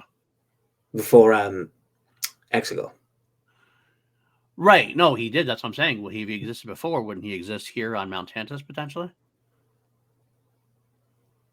I'm gonna say no. Okay. I'm gonna stick with Infinite to 1 because that would just be like bringing Vader's one thing. Bringing in Snoke, I'm just like, okay. Well, see, to me, this is where I'll argue. I'm going to push back against that. No, I don't want to see Snoke hanging around, walking around, and getting any circus of way. I'm just saying, just seeing him as the specimen, like in a jar, kind of thing, like the idea, because the show so far seems to be they want to connect the whole cloning. Like it looks like kind of like how Incredible Hulk in the Marvel Universe doesn't have any solo movies except for the first one because of the deal. They actually made a deal with Sony that they can put Hulk in the movie. That's why I see Hulk in the Avengers and Thor and everything else. He's like the background. In this case, that for Star Wars is the clone story, as the Emperor clone storyline. Bad Batch is about something else, but this is the overall cloning story.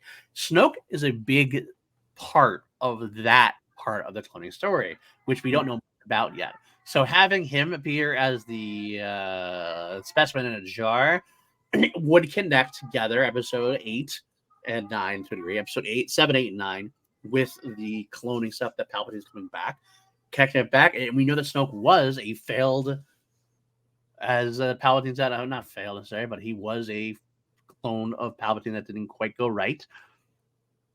Where are we going to find these clones that don't go right? Where the Bad Batch, where they're starting to experiment on these things. So I'm not saying definitively. Maybe it's even an earlier version of Snoke, so to speak. But I don't know. We'll see. I'll have to throw it out there. Again, I'm trying to speculate responsibly. I'm not going to be upset if it's not going to happen. You get pretty well with these I respect it. I respect the hell out of it because you are taking some serious swings. I am. I'm saying let's get it out there. Big final season. Let's do it. You're there. Again, you've got like the bat like all the way around the back of the head, like you're about to just fucking send that bitch to another state. The big difference is, and the important thing is that if it doesn't happen, I'm not going to be upset. I'm going to take the story as it gives to me. So, but this is part of the fun to me, throwing these wild theories out there. All right. For my put it in your holocron and Snoke, explore more lore, you might be sick and tired of me saying it, but for me, I'm going to go with Emery Carr here. I really want to know more about her background. I really think that she's going to have a big part to play. I think of her as, like I said before earlier in the episode, she is the flip side of the coin to Omega. And I think it's going to be one of those kind of stories that is told. Omega raised by the Bad Batch, Emery raised by the Empire. And at the end of the day, Emery's going to realize, just like Crosshair did, that the Empire is not in her best interest and that she's going to help save Omega somehow to a degree at the end of the day. She's not there yet. She's still Hemlock's girl. But you have to have that established first. You can't just introduce her and all of a sudden make her. You have to establish her as Hemlock's girl before you can have her redeem herself. So I think by the end of the season, we can see her. Maybe at the very end, maybe part of the finale is she'll help Omega. She'll let her go somehow, potentially. I don't know. I want to know more about her because here's the thing. We learned that she's her sister. First of all, Omega is the first female clone we've seen. Mm-hmm. Now Emery's the second. And she asked a little bit about Emery's background. Emery stated that she was taken away from Kamino, not seen by Kamino, and she's taken away and given to Hemlock, and she's been here with them. And basically, Hemlock raised her to a degree. Why? Like, what about Emery why is she different? Why is she special? There's got to be a reason why Emery was taken to Hemlock. You know what I mean? Like, there's more going on here than meets the eye. And I wonder if Emery might have a higher M count as well, because maybe the female side of things or whatever is the part of something to do with it. Because Omega has the higher M count, obviously, with something. Has Emery ever tested her own blood? I don't know. Let's put a pin in that. Okay. Put a pin in that. Put a pin in that. We'll get into that. But that's my lore. I want to see what happens with that potentially. Find out more about Emery Carr. She intrigues me to sure. All right. Seen a lot of action. Best action bits of the episode. And there were quite a few in this one. Big shoot 'em up as we got at the end. I think I'm gonna go with the moment where like Crosshair shoots at the TK troopers. Misses. He misses. Yeah. And he like it's almost like he like shakes his hand. Like he's like fuck, come on. Right. And then he like gets back to it and he starts taking out the TK troopers. So it's kind of like he knows he can do it. Yeah. He's just like I think we talk about this in fighting. It's like a mental block.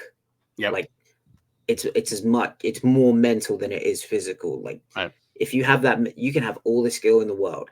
Mm-hmm. If you've got that mental block that stops you from performing on the night, luck. I mean, it was set up perfectly earlier in the episode where we had, obviously he's mentioned in the first episode when he was just shaken. This time she said it. She comes out point blank and says, your hand's getting worse during their break free. And he's like, it's fine. It'll be fine. I'm fine.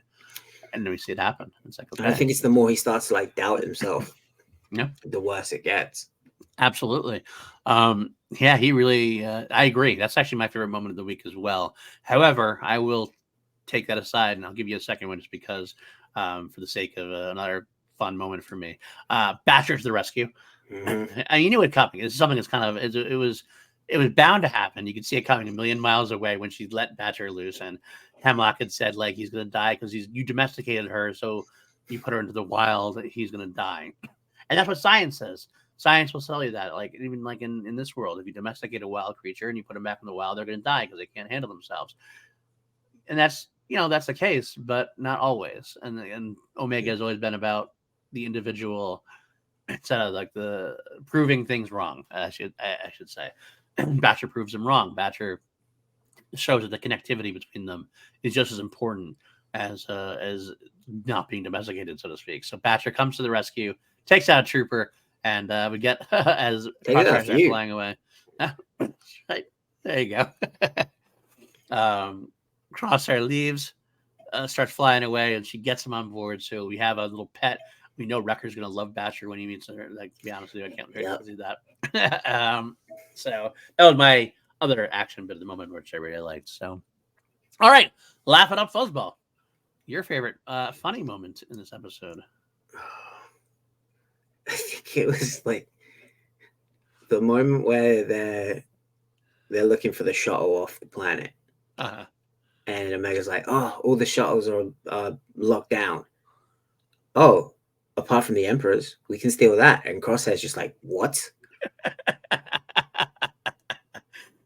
He knows that that's insane. Because like when they said that, I was like, "There's no way." But she's just crazy enough to maybe attempt it. Yeah, absolutely. I don't, the funny thing is I didn't have a specific moment this week for this episode. But it was more a general, I called it Crosshair's frustration. Basically, every time like Omega was showing something, she'd be like, I can't remember the exact line he said at one point. She starts getting him through it, and she's like, "So what's your plan?" He's like, "I'm winging it." That's not a plan.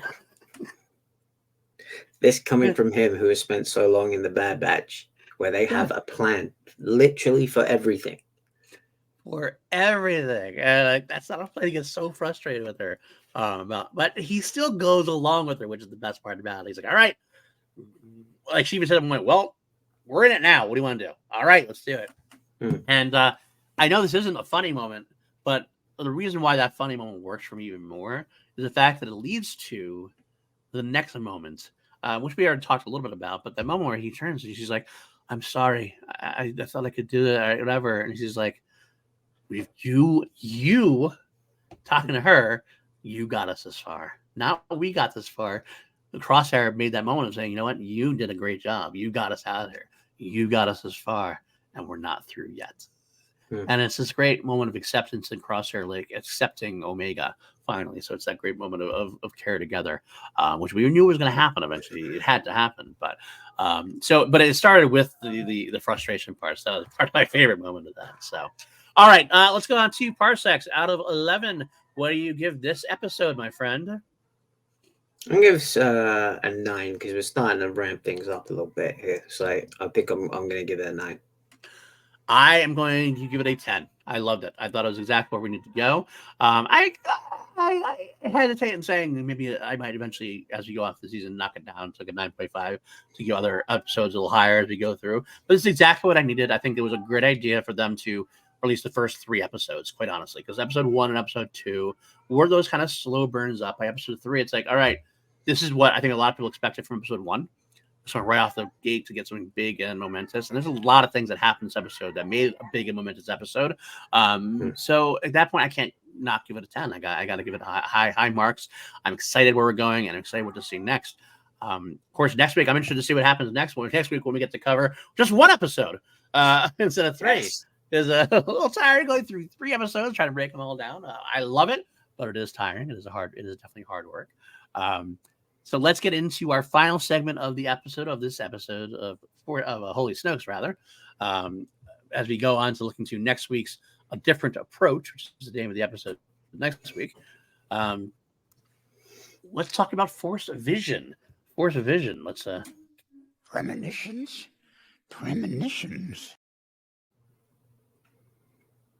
I realized that we didn't get to do the video for that one. This last because it's the first time we're doing it. Force Vision's premonition. Basically, we're going to take a look at this. It could be something about what we think is going to happen next episode, what we think is going to happen next throughout the season, something in the future with regards to what happened in these episodes. What is your Force Vision, Maddie? You remember I told you to put a pin in the moment of, is Omega gifted overall, or is she gifted for a clone? I've seen a lot of people complaining already that Omega's force sensitive. Omega is this all powerful. That I don't think she is. I just think she's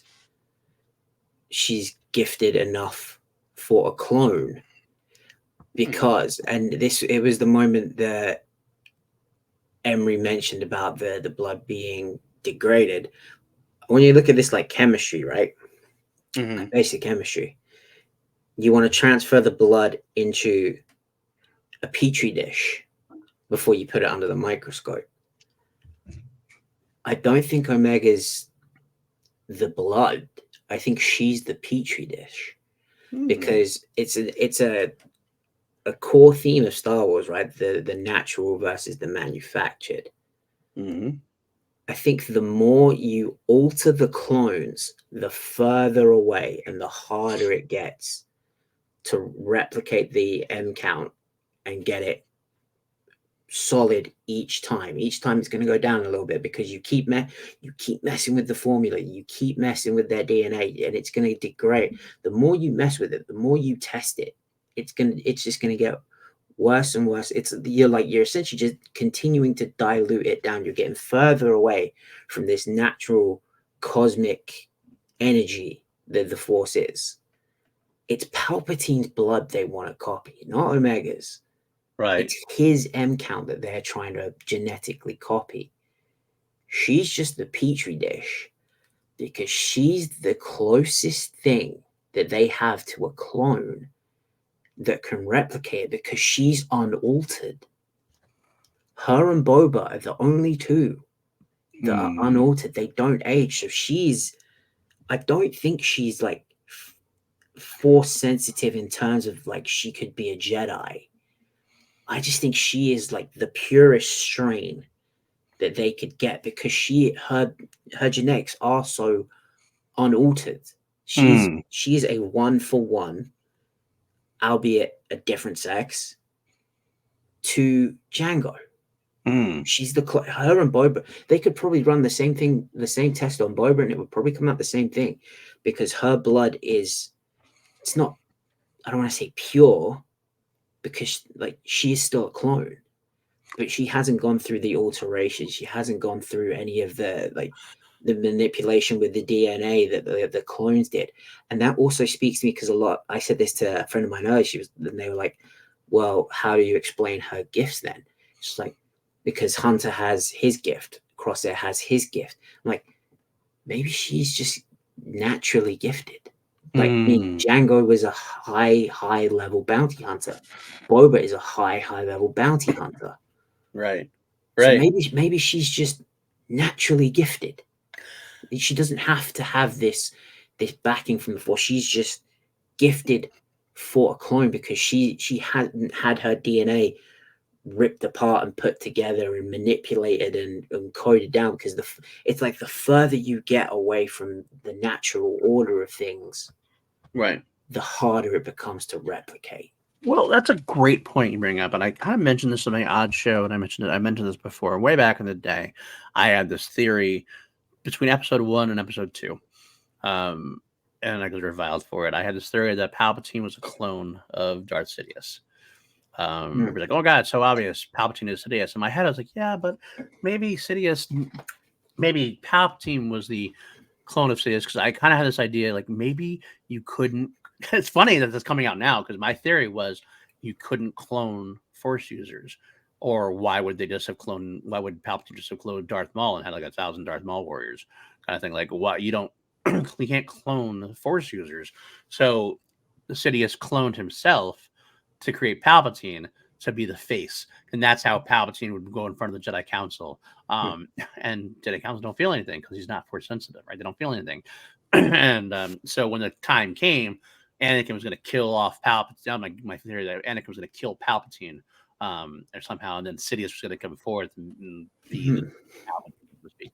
But the idea behind it was that you couldn't clone Force users because the Force would reject it, because a clone is not a natural form of life. It's a artificial life.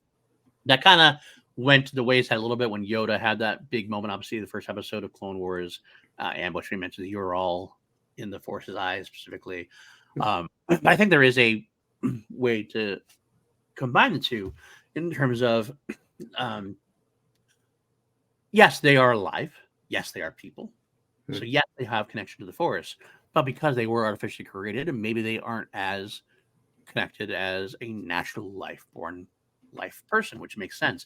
And the fact that you brought up the idea of messing with their DNA, throwing things out, that does take them further away from being naturally born. So I like that idea. I like that idea potentially. I'm going to throw another wrinkle in here too. Okay. But because my other wrinkle to this, and it deals with Emery and with Omega specifically, I don't know if they're female. I think they might be female for a reason. Now, Jennifer Landa had posited that at one point on Force Center, someone go, maybe she threw it out there. It is almost like a throwaway, and it kind of stuck with me. I mentioned on my Odyssey show, what if Emery Carr was actually a biological sister to Jango Fett? That's not true now, because obviously Emery, they mentioned it, that she was a clone and everything. They said that a couple of times. So, but it does make me wonder, did Jango have a biological sister? And did they use Jango Fett's as one way to bring the clones about? Did they also use a sister of Jango Fett? Because maybe there's something about the Fett line was good for cloning purposes. But maybe Jango Fett, good genetics. Right, good genetics.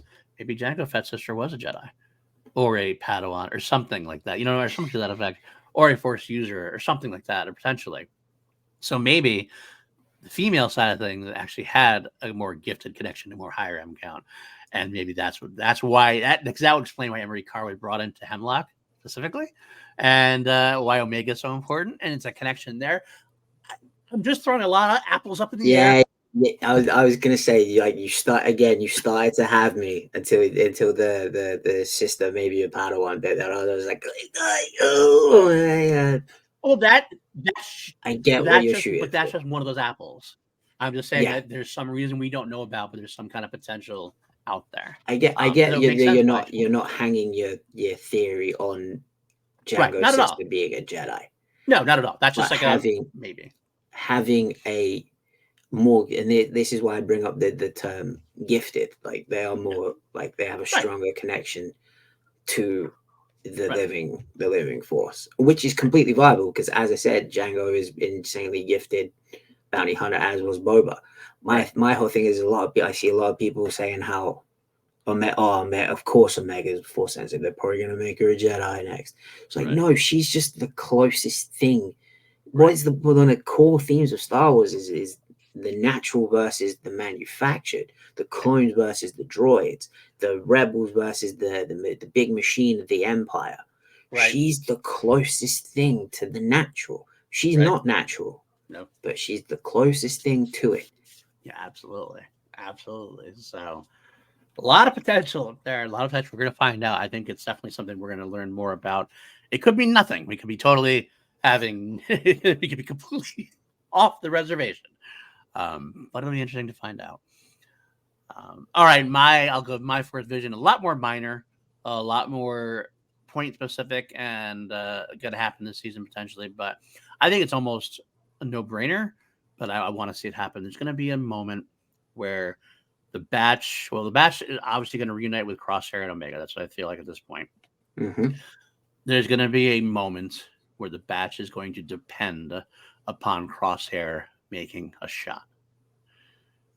sniping shot. The trick shot. Something to that effect. Exactly. Something like that. And Crosshair is going to have a moment of self-doubt. And he's going to look at his hand, and you're going to get a moment. And I almost feel like it's going to be one of those things, kind of almost like in Ahsoka, where he's going to need to do it. His hand's going to shake. He's going to stop and not be able to do it. But then something fast is going to happen, like they need it now. And he's just going to by instinct go, boom. And I'm going to take it. And it's going to save the day. You're going to have Charlie and Mighty Ducks too do the triple deke at the end, just as they need it. Absolutely. It's exactly what I'm going. Oh no, not the triple deke. Who was the kid? The Knuckle Puck. The Knuckle Puck. I know what you're talking. He only makes it 1 time out of 10, but one time he does make it. Yeah, it's the time needed. So, yeah, that's what I'm going to go with. It's going to be an important moment for Crosshair. And his Crosshair makes the Knuckle Puck. Absolutely. That's the Crosshair makes the Knuckle Puck. There you go. Brilliant. All right. Any other further notes about any of these episodes? You want to touch base on anything at all, or is that good? No, we're at 211 right now, so I'm gonna end my point here because as everyone knows, that is my lucky number. So fair enough. That's the universe's sign to tell me to shut the fuck up. We already talked about our Patreon business and all our business earlier on, so we're done with that. So, Maddie, where can folks find you? You can find me right there. Says right there. While you're looking down there, hit that like button, then go over to Pool side, hit the subscribe. What day am I doing it? Saturday. The Combat Council on Twitch. I think we're going live at 1 a.m. my time, whatever that is. Look up, use your Googles, look it up.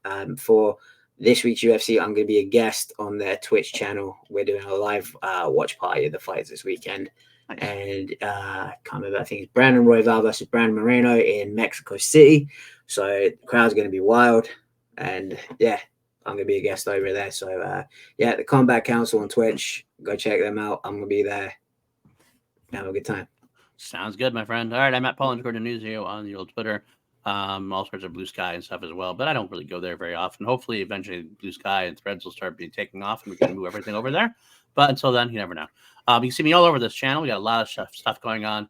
I'm gonna shoot a video that's gonna come out a little bit later on tonight or maybe tomorrow, just updating us on our audio side of things. Got some news there, as well as we've had some weird scheduling, obviously this last week or two, a couple weeks, affecting this show, affecting review, affecting Holy Snokes, 2 meter for way twos. We're gonna get back into gear. It's been a kind of a tough time in the PLD sphere as far as things with scheduling goes, but we'll make it work. But yeah, we have 2 meter for way twos on film. Me and PJ going through the Friday the 13th saga, still almost done with that.